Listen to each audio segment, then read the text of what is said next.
Hey, creative people out there, I hope you guys are doing really well. So, welcome to the Creative Convo podcast, episode 3. And episode আরও হয়েছে আগে, but আমরা new season শুরু করছে web ক্যামে, so it is like episode 3. Here we have Ishtiaq Ahmed Bhaiya, he's fiber top rated and he's working really, really great. So, আমরা starting আমরা first of all, বেশি formal করবো না, ক্যাজুয়ালে যাই. So, Ishtiaq ভাইয়া কেমন আছেন? এই তো আলহামদুলিল্লাহ ভাইয়া ভালো আছি আর thanks for having me here আমার অ্যান্ড pleasure, আমার pleasure. আপনাদের সাথে এখানে কথা বলতে পেরে বা এখানে ইনভাইট করার জন্য অনেক বেশি ধন্যবাদ আপনাদেরকে। And Junaid and Shifa, তোমাদের কি অবস্থা? এই তো ভাই আছি, আল্লাহ রাখছে। লেটস হ্যাভ দিস কনভারসেশন, কারণ আসলে আমরা দেখা গেছে আগের কনভারসেশন সবগুলো আসলে মার্কেট প্লেসের বাইরে ফোকাস করে করছি। তো অনেকে আসলে আমি দেখতেছিলাম যে আপনার কথা অনেকে কমেন্ট করছে যে মার্কেট প্লেস রিলেটেড যদি কারো নলেজ থাকে যেন শেয়ার করে। So I think that's the reason we are having Ishtiaq ভাই here. So yeah, let's do it. So yeah, না আমরা এমন না যে মানে শুধু মার্কেট প্লেস নিয়ে কথা বললাম, মিক্স করে মানে কোনটা করলে বেটার হয় 2026-এ অ্যাকচুয়ালি মানে সব কিছু ক্ষেত্রে।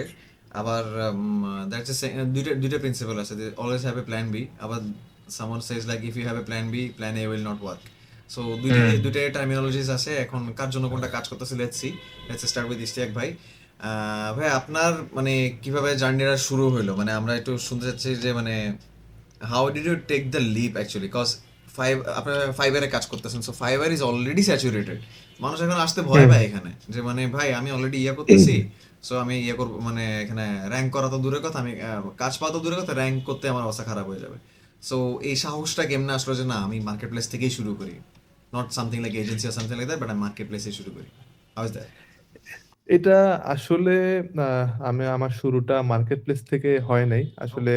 আমার শুরুটা প্রথমে আমি মার্কেট প্লেসের বাইরে যেমন লোকালি কাজ করতাম, ফেসবুক মার্কেট প্লেসের মাধ্যমে বা ফেসবুক গ্রুপের মাধ্যমে কিছু কাজ আমি ভিডিও এডিটিং এর করতাম। তো এর পরবর্তীতে তখন আমি জানতে পারলাম যে আসলে ভিডিও এডিটিং এর মাধ্যমেও আর্ন করা পসিবল। তখন এর পরবর্তীতে আমি একটা এজেন্সির সাথে যুক্ত হয়েছি। এজেন্সির পরে আবার আমি নিজে চাকরিও করছি, তারপরে যা মার্কেট প্লেসে আসছি। তো আসলে মার্কেট প্লেসে এমন না যে আমি হঠাৎ করে প্রথমেই মার্কেট প্লেসে ঢুকছি আর প্রথমেই আমি টপ রেটেড সেলার হয়ে গেছি। এর আগে আমার এক্সপিরিয়েন্স ছিল। তো এই মিসআন্ডারস্ট্যান্ডিং এ যদি কেউ না থাকে যে যে কেউ আছে যারা প্রথমেই মার্কেট প্লেসে চলে আসবে আর সে ভালো কিছু করতে পারবে, এটা একটা মিসকনসেপশন। এটা একটা ভুল ধারণা বলতে পারি। তো আসলে মার্কেট প্লেসে কাজ করতে হইলে যথেষ্ট পরিমাণ এক্সপেরিয়েন্স লাগে, যে বিষয়ে কাজ করতে যাক না কেন সে সেই বিষয়ে এক্সপেরিয়েন্স লাগে। তো আমার প্রায়র এক্সপেরিয়েন্স হিসাবে আমি অলরেডি একটা এজেন্সির সাথে কাজ করছি, তারপর লোকালি কাজ করছি, তারপর আমি একটা কোম্পানিতে প্রায় 6 মাসের বেশি সময় কাজ করছি। একটা টিভিসি, তারা নাটক বা টিভিসি এগুলা করতো, প্রডিউস করতো। তো এখানে কাজ করছি, তো আমার মোটামুটি এক্সপেরিয়েন্স ছিল। তারপরে আমি মার্কেট প্লেসে আসছি। তো এটা একটা বিষয় যে মার্কেট প্লেসে যদি কেউ প্রথমেই শুরু করে তার জন্য একটু কঠিন হয়ে পড়বে, কারণ মার্কেট প্লেসের রুলস এন্ড রেগুলেশন এটা অন্যান্য জায়গা থেকে, বা আমি যদি ডাইরেক্ট একটা ক্লায়েন্টের সাথে কাজ করি তার সাথে এতটা রুলস থাকে না যতটা মার্কেট প্লেসে রুলস আছে। তো ইয়া, এটা বিগিনারদের জন্য এই বিষয়টা ক্লিয়ার করা আমি মনে করি জরুরি ছিল। আচ্ছা, ইন দ্যাট কেস যারা বলে মানে অনেকে আমাদের কাছে কোশ্চেন করে যে ভাই ফ্রিল্যান্সিং করতে কি কি লাগে, ল্যাপটপ নাকি ইন্টারনেট, বুঝছো এরকম যে কোশ্চেন গুলো করে, তো তার মানে এরা এতই বেসিক লেভেলে আছে যে মানে ওরা বুঝতেছে না যে মার্কেট প্লেসটা কি বা এইভাবে আসতেছে। এখন ওদেরকে অ্যাকচুয়ালি মানে এই জিনিসটা মানে how how you gonna guide them actually? আসলে যারা এই কোশ্চেন করে যে ল্যাপটপ বা ইন্টারনেট কোনটা আগে লাগবে, তাদের আসলে ফ্রিল্যান্সিং শুরু করাই উচিত না। কারণ আহ, এই এটা একটা বেসিক জিনিস আর বর্তমান সময়ে এটা সবচেয়ে ইজি। যা সবারই মোবাইল আছে, আর কেউ ফেসবুকে একটা পোস্ট করলেও এটা দেখতে পারে, নিজের পোস্ট না করলেও সে ফেসবুকে অন্যান্য গ্রুপের মাধ্যমে যুক্ত হয়েও এই বেসিক ধারণাগুলো, ফ্রিল্যান্সিং কিভাবে শুরু করতে হয়, কিভাবে শুরু করা যায়, কোন টপিক নিয়ে কাজ করা যায়, কি কি টপিক নিয়ে কাজ করতে পারি, এগুলা ইজি জিনিস যেগুলো আমরা খুব ইজিলি ফেসবুক অথবা ইউটিউবে পেতে পারি। আম, আশা করি এই জিনিসগুলোর জন্য মানে খুব বেশি কষ্ট করতে হয় না এগুলো জিনিস জানার জন্য। ওকে, ওকে।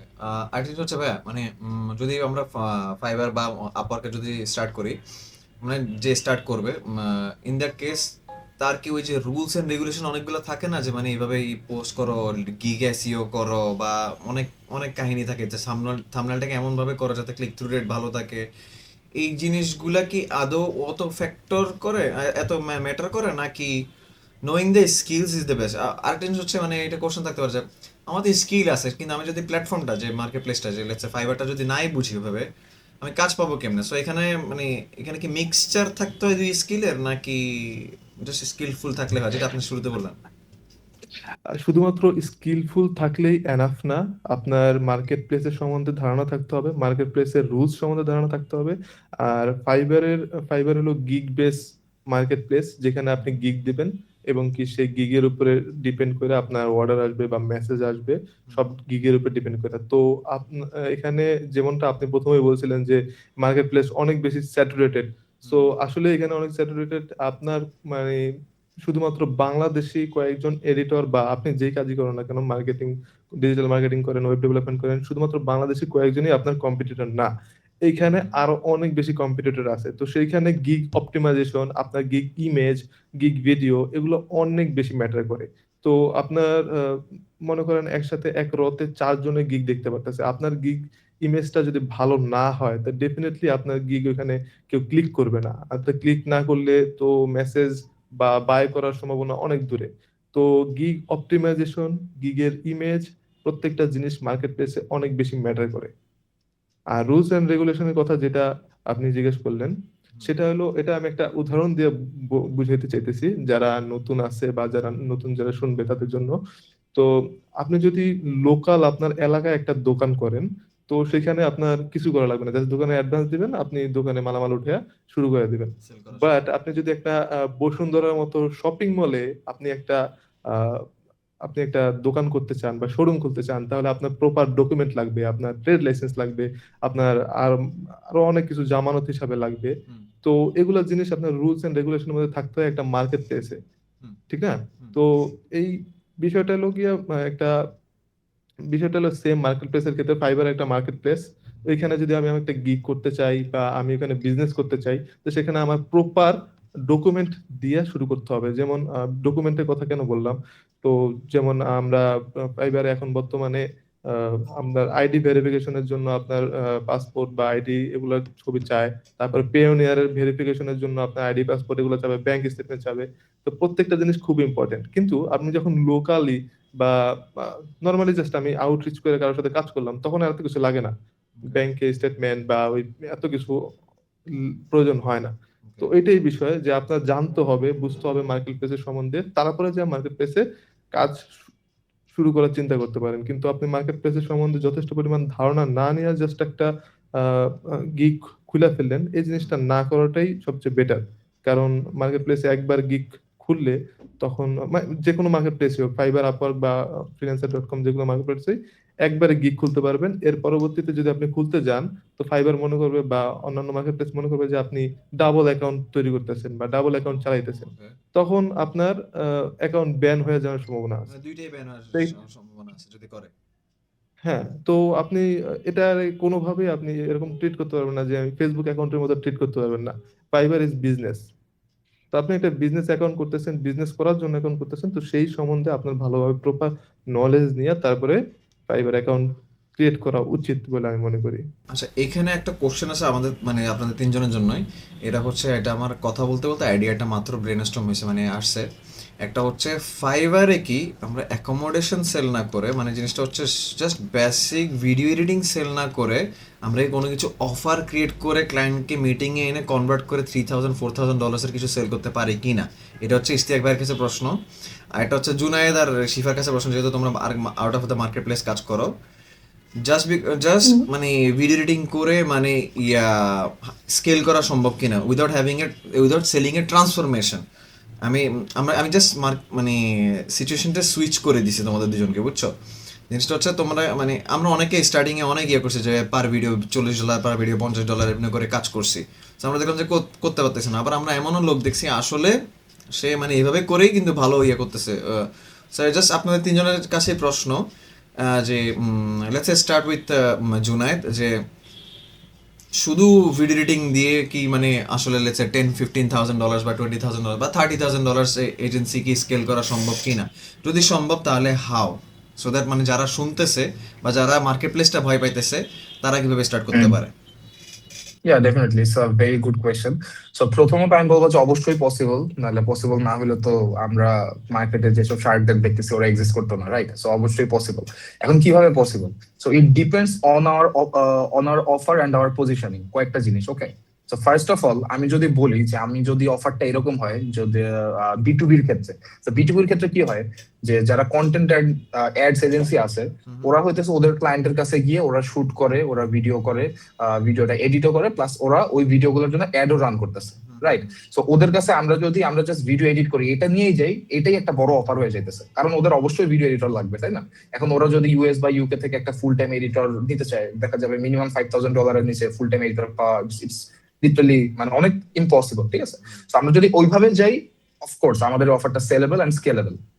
এখন সেকেন্ড সিচুয়েশন আমরা যদি আসি, যে নর্মাল ক্রিয়েটর্স হতে পারে বা বিজনেস কোচ বলেন বা অন্যান্য যেসব মোটামুটি মর্টগেজ নিশ হতে পারে, এনি কাইন্ড অফ নিশ, তো ওইখানে it's really hard to sell a transformation, যে আমি তোমাকে 90 ডেজ এর মধ্যে গ্যারেন্টি দিব, এতগুলা লিড আনার জন্য বা গ্যারেন্টি দিব, তোমার সেল চলে আসবে। It's really tough and most of the cases এটা আসলে হয় না। সো ওদেরকে আমরা যেটা অফার করতে পারি যে দেখো, I will be really upfront with you, ওইটা হয়তো বা ডিরেক্টলি হবে না, but what you will get is authenticity. Because হিন্দিতে একটা কথা আছে যে জো দিখতা হ্যায় वो বিকতা হ্যায়।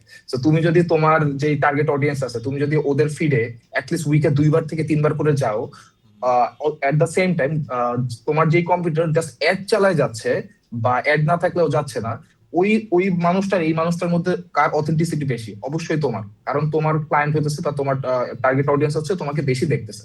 তো এইভাবে যদি আমরা রিফ্রেম করে ফেলতে পারি, অবশ্যই সেকেন্ডটা স্কেলেবল। সো আমি যেমন ইয়াদের সাথে কথা বলতেছিলাম, হাবিব ভাইয়ার শিফা, যদিও এই স্টোরিটা আমি পরবর্তীতে বলবো, যে আমি একটা কালকে ক্লায়েন্ট ক্লোজ করছি প্রায় $2,000 for 4 long form YouTube video including thumbnails plus হচ্ছে 10টা ইউটিউব শর্টস, ওকে?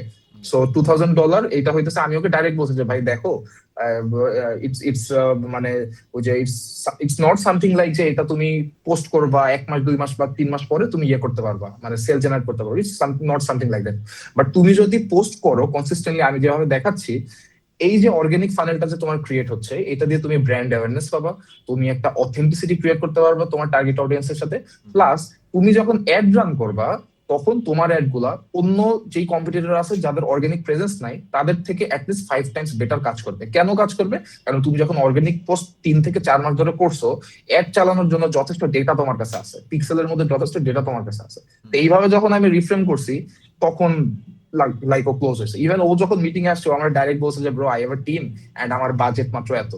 সো আমি ওকে ক্লোজ করতে হইতেছে ওর বাজেটের থেকে প্রায় 3x প্রাইসে। সো আলটিমেটলি যেটা নোটিস করলাম, you are not selling video editing by the way, না ইউ না আর সেলিং দ্য না transformation and you are selling an offer in a scalability way, যে মানে তুমি কয়েক মাস পরে কি পাইতেছো। ইউ নট সেলিং যে তোমাকে এত $2,000 আমি তোমার এতটা দিব, হয়তো সে বলে দিছে রাইট 2টা লং 10টা রিলস, বাট তুমি ফ্রেম করে দিছো যে মানে তুমি আসলে পাবা কি এটা থেকে। Okay fine, right that's so আমরা যা বুঝলাম মানে আউটসাইড দ্য মার্কেট যদি কাজ করি, ওই যে মানে যদি ভিডিও এডিটিংও সেল করি, basic editing, we have to sell it in a way যাতে মানে we are selling the transformation.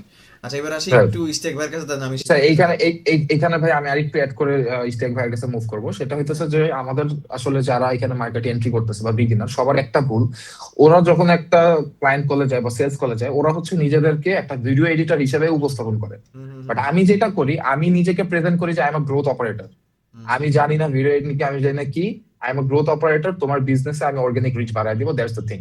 So এখন এইটার জন্য যদি ভিডিও এডিটিং করা লাগে আমি ওইটা করবো।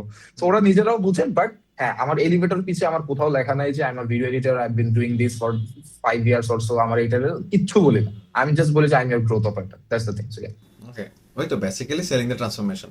আচ্ছা এবার স্টেপ ব্যাকটাতে আসি, জিনিসটা হচ্ছে আমি কি করতে পারবো কিনা। আমি কি মানে ফাইবারে তো আমি যতটুকু জানি যে মানে সোলো কাজ হিসাবে, ওই যে আমরা এভাবে দেখাই না যে বেসিক ইয়াতে থাকে যে $15 2টা ভিডিও, $30 4টা, এরপরে $50 বা $100 5টা ভিডিও, এরকম এরকম ইয়া থাকে। তো is there any loophole যেখানে আমরা একটা ফানেলের মতন ক্রিয়েট করতে পারি অফার টফার আইসিপি টার্গেট করে, যে মানে ওরা কলে এনে সামহাও, নাকি কলে আনলে ব্যান খায় যায়, আই ডোন্ট নো। কলে এনে বা সামহাও তাকে কনভার্ট করে আমরা একটা প্যাকেজ এরকম যে অফারটা সেল করে দিতে পারি। কজ অনেক কেন বলতেছি, অনেকে স্কেপটিক্যাল থাকে যে বাইরের থেকে তো আমার কোনো ইয়া নাই, কোনো মানে ওয়ে নাই যে আমি আমি যদি ইংলিশে ভালো না হই, আমি যদি সেলসে ভালো না হই, আমি আমি পারবোই না। So it's better for me to go to market place, যেখানে আমি গিগটিক একটু ভালো করে করলে হয়তো খুলতে পারে। বাট তাদের কি স্কেল করার কোনো ওয়ে আছে কিনা এভাবে? আচ্ছা, এইখানে আপনি যে কোশ্চেনটা করছেন খুবই ইন্টারেস্টিং একটা কোশ্চেন। আর আমি এটার অ্যান্সার দুই ভাবে দিতে পারি। একটা হইলো মনে করেন একদম সেই লেভেলের সিক্রেট বলা হয়ে যাবে। আরেকটা হইলো গিয়া জাস্ট আমি আমার নিজের মধ্যে রাইখা জাস্ট কিছু একটা বলে দিতে না পারি, না, স্পিল দ্য সেরকম। টি, স্পিল দ্য টি, শুনো মানুষ ওকে, ওকে। সো আমি একটা জিনিস, সেটা হলো আহ, আপনি বললেন যে কিভাবে আমরা মানে পার প্রজেক্ট আসে সেটা আমরা কিভাবে বড় করতে পারি, এটার সাথে আরো কিছু অ্যাড অনস যোগ করে আমরা এটা বড় করতে পারি কিনা, হুম বা হুম হুম এটা অন্যান্য ইয়ার মধ্যে 30 গিয়ে বা ওইরকম করা যায় কিনা। হুম হুম তো এটা আসলে ফাইবারে একটু টাফ, কারণ রাইট। ফাইবারে যারাই আসে তারা ফ্রিল্যান্সারদের হায়ার করতে আসে আর পার প্রজেক্ট বেসিসে হায়ার করতে আসে। মানে ওর অনেক সময় মাইন্ডসেটটাই থাকে হয়, এরকম, মানে হ্যাঁ, ক্লায়েন্টের। অনেক সময় হয় যারা কন্টেন্ট ক্রিয়েটর বা বিজনেস ওনার যাদের নিয়মিত ভিডিও লাগে, তারা হয়তোবা দেখা গেছে আপনার ওইরকম ভাবে ডিল করে, বেশিরভাগ সময় ওইরকম ভাবে ডিল করে, মান্থলি ডিল করে, হুম বেশিরভাগ পার প্রজেক্ট ডিল করে, অথবা 10টা ভিডিও থাকলো 10টা ভিডিওর সাথে ডিল করলো। হুম হুম তো এইখানে অবশ্যই করা পসিবল যদি আপনি থাম্বনেল থাম্বনেল এর সার্ভিস দিয়ে থাকেন, তাহলে দেখা গেছে আপনি বলতে পারেন যে আমার, আমি তো থাম্বনেল দেই, তুমি তো এই ভিডিও নিতেছো, তোমার তো থাম্বনেল ডেফিনেটলি লাগবে, এটা কারা দিয়ে করাইতেছো, আপসেলিং। এটাও তুমি আমাকে দিয়ে করাইতে পারো। ইজি একটা বিষয় যে আমরা এই করতে পারি। এখন যেরকম জুনায়েদ বললো যে ও গ্রোথ অফার করে, আমরা ওইরকম গ্রোথ অফার করি না। এই কারণে, কারণ দেখা গেছে ভিডিওতে ভিউ আইনা দেওয়া, এই জিনিসটা আসলে কোনোভাবে আমরা প্রমিস করতে পারবো না। রাইট। ভিডিওতে ভিউ আইনা দেওয়া এই জিনিসটা প্রমিস করা পসিবল না। তো এইভাবে আমরা ওই রকম গ্রোথ অফার করি না, বাট আমরা অফার করি যে আমরা একটা কোয়ালিটিফুল ভিডিও দেব, যেটার কারণে তোমার যে কম্পিটিটর আছে তুমি তাদের লেভেলে অথবা তাদের থেকে এক স্টেপ আগায় থাকবা। এই জিনিসটা আমরা অফার করি যে তোমার ভিডিও অন্ততপক্ষে ওদের থেকে ভালো দেখা যাবে। বিলো অ্যাভারেজ বলতে কিছু থাকবে না, তোমার ভিডিও দেখার কারণে অন্য একজন বলবে যে এই ভিডিওটা কোথা থেকে করাইছো, এই ভিডিওটা কারা দিয়ে করাইছো। হুম তো হুম তোমাকে ওই জিনিসটার জন্য অ্যাপ্রিসিয়েশন করবে। মাঝে মধ্যে এরকম উদাহরণ দেই যে তুমি আলী আব্দাল বা ইমান আল গাজ্জিরা চেনো? ওরা ওদের নিজেদের ভিডিও থেকে ওরা এডিটের জন্য বেশি ফেমাস, হুম ওদের ভিডিওর এডিটের হুম জন্য হুম বেশি হুম ফেমাস। হুম তো এখন বিষয়টা হলো গিয়ে আমি ওইভাবে সেল করার চেষ্টা করি যে তোমাকে আমি একটা কোয়ালিটিফুল এডিট আমি দিতে পারবো। হুম এখন একটা বিষয় হলো ফাইবারের একটা কমিশন আছে, যে কমিশন ফাইবারকে আমাদের দিতে হয়। তো ওইটাকে আবার ক্লায়েন্টেরও দিতে হয়। তো হুম এই কারণে লং টার্ম ক্লায়েন্ট খুব কমই আছে যারা এই এক্সট্রা এই টাকাটা খরচ করতে চায় ফাইবারের পিছনে। ওকে। তো হুম তারা আসলে দেখা গেছে কোনো কারণে প্রথমে একটা দুইটা তিনটা প্রজেক্ট বা অথবা 1 মাস 2 মাস প্রজেক্ট করায়, এরপরে চিপ বা ওই ইয়াটা থেকে মানে ওই যে একটা ফাইবারের যে একটা ঝামেলা, ওই ঝামেলা থেকে বের হয়ে আসতে চায়। তো এইখানে একটা কাজ করা যায়, সেটা হলো গিয়ে আমি মনে এটা বুঝছি। এখানে এখানে অনেকেই ভুল করে, যে যেমন দেখা গেছে কেউ প্রথমেই একটা অর্ডার দিল, এরপরে যায় মেসেজ করে হেই, মানে ওর বা ইনস্টাগ্রাম বা অন্যান্য ইয়েতে যায় ইমেল করে মেসেজ করে, হেই আমি তো তোমার সাথে কাজ করছি, তুমি চাইলে আমার সাথে বাইরে কাজ করতে পারো। এখন আপনি বলেন যে আপনি একটা দোকানে গেলেন, হুম যে কোনো একটা জিনিস কিনলেন, হুম হুম আপনি যে কোনো একটা জিনিস কিনলেন, তো জিনিস কেনার পরে প্রথম দিনেই যদি আপনার ওই দোকানের কর্মচারী আইসা বলে যে বাইরে থেকে কেন, আমি তোমার বাসায় দিয়ে আসুন, তো এই বিষয়টা ট্রাস্ট হবে না। একটু আপনি একটা দোকানের ফিশি থেকে লাগবে অনেক জিনিসটা। দিন যাবত কিনতেছেন, হ্যাঁ হ্যাঁ হ্যাঁ অনেক দিন যাবত কিনতেছেন, তখন আপনি ওই দোকানের যদি একজন কর্মচারী সাইডে আইসা বলে যে আপনি এই দোকানের থেকে বেশি দিয়ে কিনতেছেন, আমার থেকে আসেন, কমে কিনতে পারবেন। এটা রাফাত ভাইয়ের একটা ইয়া, কিন্তু এই বিষয়টা লোকে আমার কাছে অনেক বেশি ভালো লাগছে, আর এই জিনিসটা অনেক যায় এই কথাগুলোর সাথে। তো ওইভাবে আমরা ক্লায়েন্টকে বাইরে নিয়ে আসতে পারি।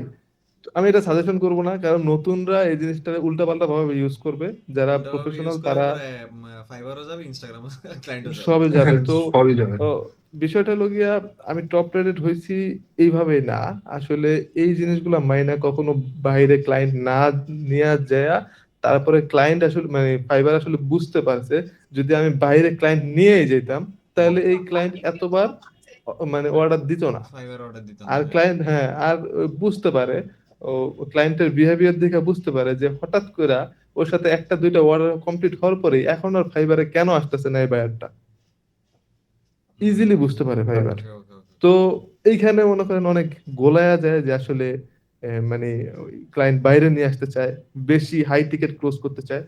তবে ফাইবারে হাই টিকেট ক্লোজ করা পসিবল, কিন্তু আউটসাইডের মতো এতটা বেশি না।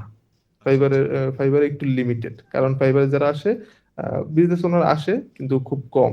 বিজনেস ওনাররা আসলেও তাদের সাপোজ অ্যাসিস্ট্যান্টকে পাঠায় যে তুমি এখান অথরাইজড থেকে কোনো কিছু কিন্তু। হায়ার করে নিয়ে নাও।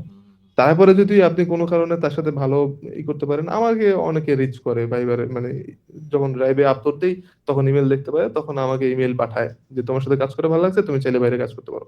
এরকম অনেক ক্লায়েন্ট আছে যাদের সাথে আমি এখন বাইরে কাজ করতেছি, ওরা আমাকে রিচ করছে, আমি রিচ করিনি।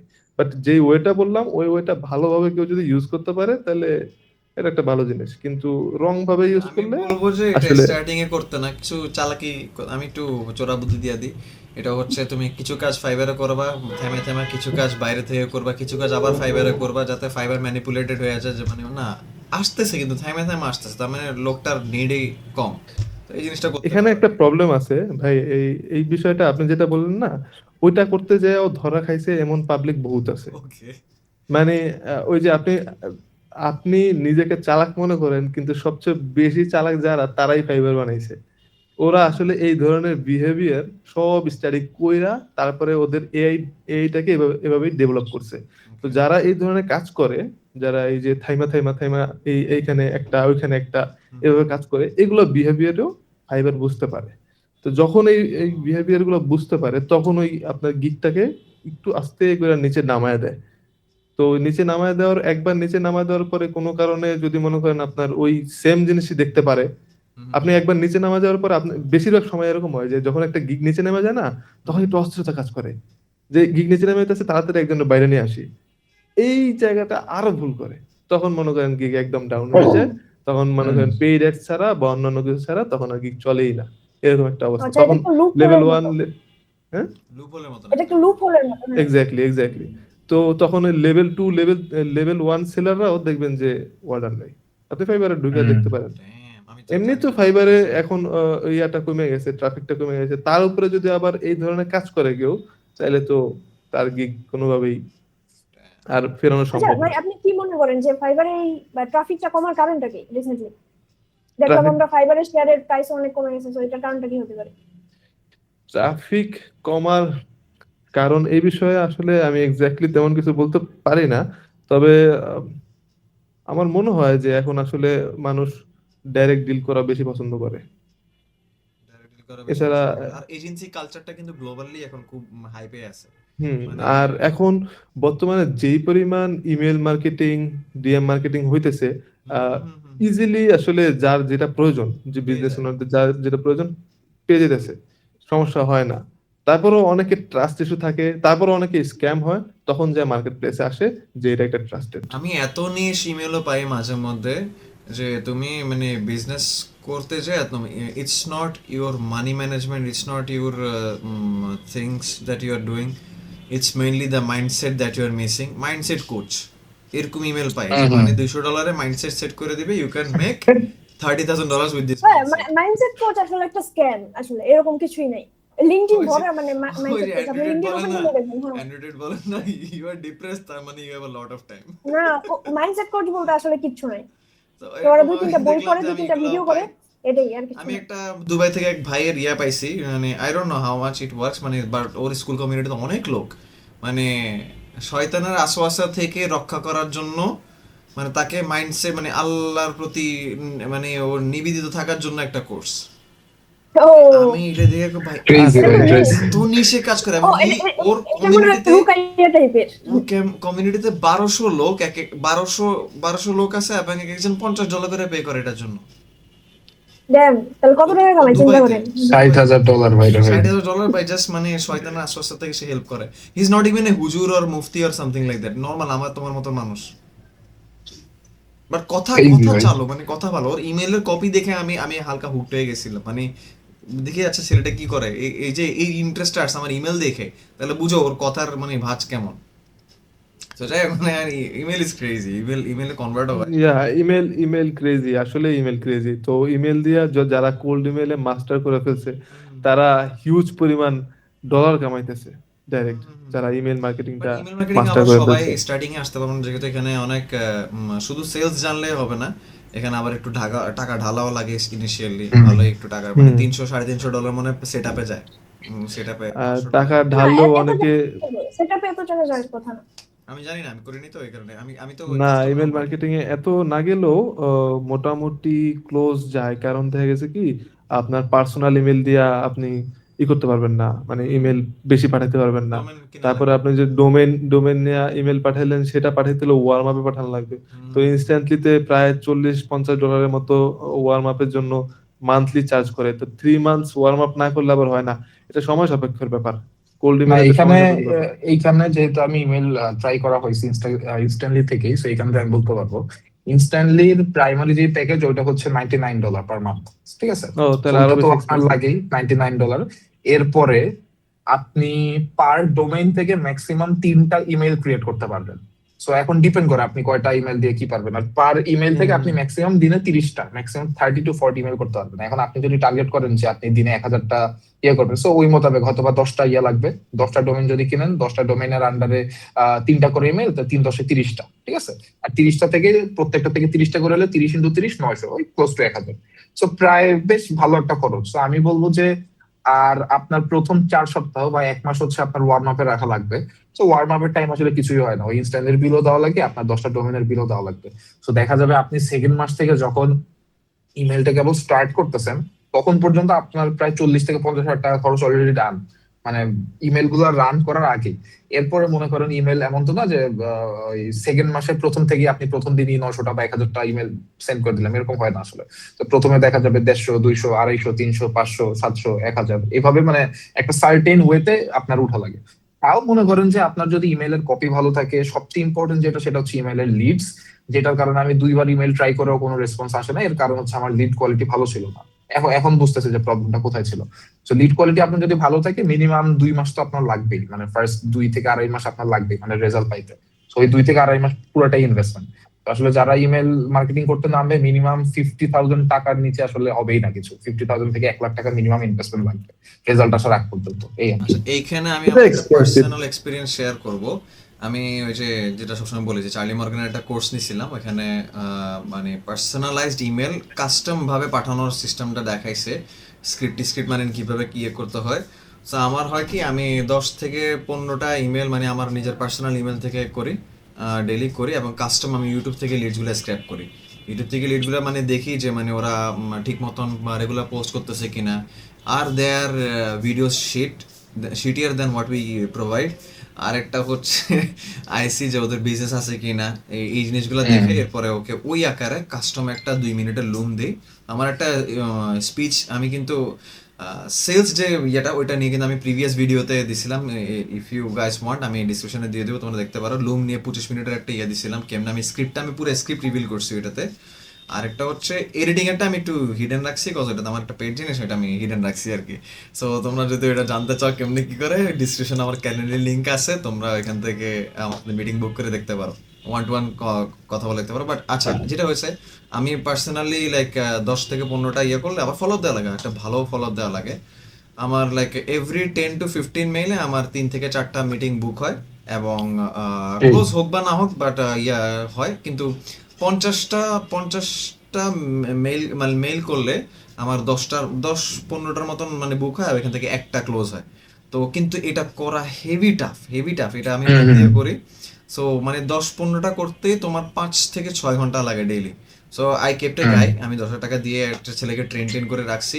তো ওই মেইনলি আমার জন্য এটা করতেছে। ওই ছেলেটা এত ভালো হয়ে গেছে কাজ করতে করতে, মানে ও লিটারালি লিড দেখলে বুঝে যে ভাই এ কিন্তু রিপ্লাই দিবে, এর ইয়ে করা যায়। তো ও ভাই ওভাবে আপনি কাজ ট্রেন করছেন কিভাবে এটা একটু বলেন। ওকে অনেক ট্রেন করা লাগছে। আমি ওকে 6 মাস ইন্টার্নে রাখছি। পরে ছেলে, the guy was really hungry to study the work, learn the work. তো আমি বলছি যে প্রথমে কমিশনে রাখছি। তো ওই কমিশন নাইস। টমিশন কামায় ও একটু মজা পেয়ে গেছে। মজা পাওয়ার পরে মানে হি ওয়াজ লাইক, হ্যাঁ কমিশন দিয়ে করতেছে কিন্তু মাঝে মধ্যে গ্যাপ যায়, so can you give me some basic. And ওই ছেলে আমার জন্য ভালোই ক্লোজ করছে, তাই আমি মানে ওরা 10,000 টাকা বেসিক দিতেছি, অ্যান্ড হি ইজ লাইক বেসিকও আছে, আবার কমিশনও এক্সট্রা 20-30 হাজার 50 হাজারের মতন সে হিট করে ফেলে মাঝে মধ্যে। So that's good. মানে আর আমি স্ক্রিপ্টটা কিন্তু আমার প্রিভিয়াস ভিডিওতে, মানে আমার চ্যানেলে গেলে তোমরা দেখতে পারো, প্রিভিয়াস ভিডিওতে আমি দিয়ে রাখছি হাবিব দি কনসালটেন্টে, ওইখানে পুরো আমি একেবারে রিভিল করে রাখছি যে আমার পুরো স্ক্রিপ্টটা। আর যেটা বলতেছিলাম, যাই হোক, এখন শিফার কাছে আসে। আমরা দুইজন কথা বললাম। সো এই ক্ষেত্রে তুমি ওই যে কোশ্চেনটা যে আচ্ছা, কোশ্চেনটা কি ছিল ওইটাই ভুলে গেছি। কোশ্চেনটা ছিল যে মানে আমি কি তুমি তো যেহেতু মার্কেট প্লেসে কি হ্যাঁ, তুমি market outside market outside the market প্লেসে কি শুধু ভিডিও রিডিং সেল করে কি আসলে মাসে 20,000-30,000 ডলার স্কেল করা পসিবল, নাকি নাকি at the end of the day হ্যাঁ, যে হ্যাঁ, হ্যাঁ। ট্রান্সফরমেশনটা সেল করা লাগে, জুনাই যেটা বললো? হ্যাঁ, সেটাই। হ্যাঁ, বলতেছি। তো এখন আপনার at the end of the day আপনার ট্রান্সফরমেশনটা সেল করাই লাগবে, কিছু করার নেই। সো ভিডিও রেটিং জিনিসটা কি, আপনি যদি প্রমিস করেন যে, যতই প্রমিস করেন যে আমি রেজাল্ট এনে দিব, বা তোমার মানে পুরোটাই জিনিসটা লাকের উপরে ডিপেন্ড করে, কারণ ভিডিও রেটিং হচ্ছে মানে আইসিং অন দ্য কেক, বুঝছেন? এটা ভিডিও রেটিং কিচ্ছু করে না, জাস্ট আপনার ভিডিওটা রিচ বাড়ায় দেয়। আপনি দেখবেন যে নর্মাল ভিডিও ক্যাপকাট এডিট করা কিন্তু মিলিয়নস অফ ভিউ হিট করছে। তো এটা কেমনে করে? এটা তো ভিডিও রেটিং। হ্যাঁ, এটা মেইনলি আপনার যে জিনিসটা হচ্ছে হুক আর হচ্ছে স্ক্রিপ্ট, এটা হচ্ছে মেইন জিনিস। তো আপনি যদি ক্লায়েন্টকে ট্রান্সফরমেশন অফার করেন, তাহলে আপনার প্যাকেজটা ওইরকম ভাবে সাজানো লাগবে যে আপনি ওকে স্ক্রিপ্টিং করে দিবেন, হুক বানায় দিবেন, আইডিয়া দিয়ে দিবেন। তো আপনি যদি সবকিছু ঠিক থাকে, তাহলে আপনি ওকে মানে ট্রান্সফরমেশনটা হিট করতে পারবেন। আর $5,000 $5,000 থেকে $8,000 চার্জ করতে পারবেন এটার জন্য। সো ভিডিও রেটিং যদি বলেন, আর যদি আপনি বলেন যে এইভাবে যে $20 $30 $40 $50 বা $100 বললেন, তো এইভাবে আসলে 10-20 কে হিট করাটা একটু কষ্ট। That's fine. আচ্ছা ইস্তেক ভাই, তাহলে আমার একটা কোশ্চেন আপনার কাছে। In that case why still people choosing মানে মার্কেট প্লেস? মানে যখন দেখতেছে যে মানে বাইরে তো ভালোই করতে পারতেছে, এটা কি স্কিল ইস্যুস নাকি স্কেপটিক্যাল? না, মার্কেট প্লেস আসলে এখানের কোশ্চেনের অ্যান্সারটা জুনায়েদ ভাই একটু আগে দিয়ে ফেলছে। তবে সেটা আমি আরেকটু ভালোভাবে বলি। যেমন মার্কেট প্লেস চুজ করার পিছনে একটা কারণ হইলো গিয়া, মার্কেট প্লেস জিরো ইনভেস্টমেন্টে শুরু করা যায় যদি আপনার entry barrier easy, entry barrier হ্যাঁ, অনেক ইজি, রাইট। Barrier easy. আর যদি আপনি আউটসাইড মার্কেট প্লেস করতে চান, তাহলে কোল্ড আউটরিচের জন্য আপনার ভালো স্টাডি করতে হবে। আপনার যেই স্কিল সেল করবেন, সেই স্কিলের সাথে সাথে আপনার জানতে হবে কিভাবে সেলস করতে হয়। তো এটা একটা বড় একটা বিষয়। সেলসটা কিন্তু ইজি না, সেলসটা খুব অনেক বেশি একটা কঠিন। আপনার যে কোনো একটা স্কিলের সাথে সেলসটা যুক্ত করাটা এটা সময় সাপেক্ষের ব্যাপার। তো মার্কেট প্লেসে এন্ট্রি লেভেলটা ইজি, বাট এটা গিগ অপটিমাইজেশন করে যদি কোনো কারণে কোনোভাবে আপনি একটা অর্ডার নিয়ে আসতে পারেন। আর আপনি একটা জিনিস জেনে রাখেন, এটা অনেকেই জানে না, অনেকেই মনে করে যে আমি ফাইবারে কখনোই হয়তো বা অর্ডার পাবো না। কিন্তু আপনি যদি মার্কেট প্লেসে গিগ তৈরি করেন, তাহলে আপনি কোনো না কোনো একদিন কোনো না কোনো একটা দেশে র্যাঙ্কে ঠিকই যাবেন। আপনি যদি অ্যাক্টিভ ঠিকঠাক মতন থাকেন, কোনো না কোনো ভাবে কোনো একটা দেশে আপনি র্যাঙ্কে ঠিকই যাবেন। আর ওই দেশে র্যাঙ্কে যাওয়ার পরে যদি কেউ ক্লিক করে, আপনাকে মেসেজ দেয়, আপনি যদি একটা কনভার্ট করতে পারেন আর ওটাকে ভালো ডেলিভার করতে পারেন, তাহলে ওইটাই হয়তো বা আপনার লাইফ টার্নিং পয়েন্ট হয়ে যেতে পারে। বিষয়টা হলো এরকমই। মার্কেট প্লেসে সবাই ভয় পায় যে মার্কেট প্লেসে কখনোই কাজ দেবে না। এখন আপনার গিগ র্যাঙ্কে গেল কোনো একটা দেশে, ফাইবারের অ্যালগোরিদমটা একটু ডিফারেন্ট। আপনারটা যদি মনে করেন বাংলাদেশে কোনো কারণে র্যাঙ্ক হয়, তাহলে কোনো লাভ নাই। বাংলাদেশের কয়জন আপনার এই গিগ থেকে ভিডিও রেটিং নেবে বা মার্কেটিং নেবে? এটা নেবে না বললেই চলে।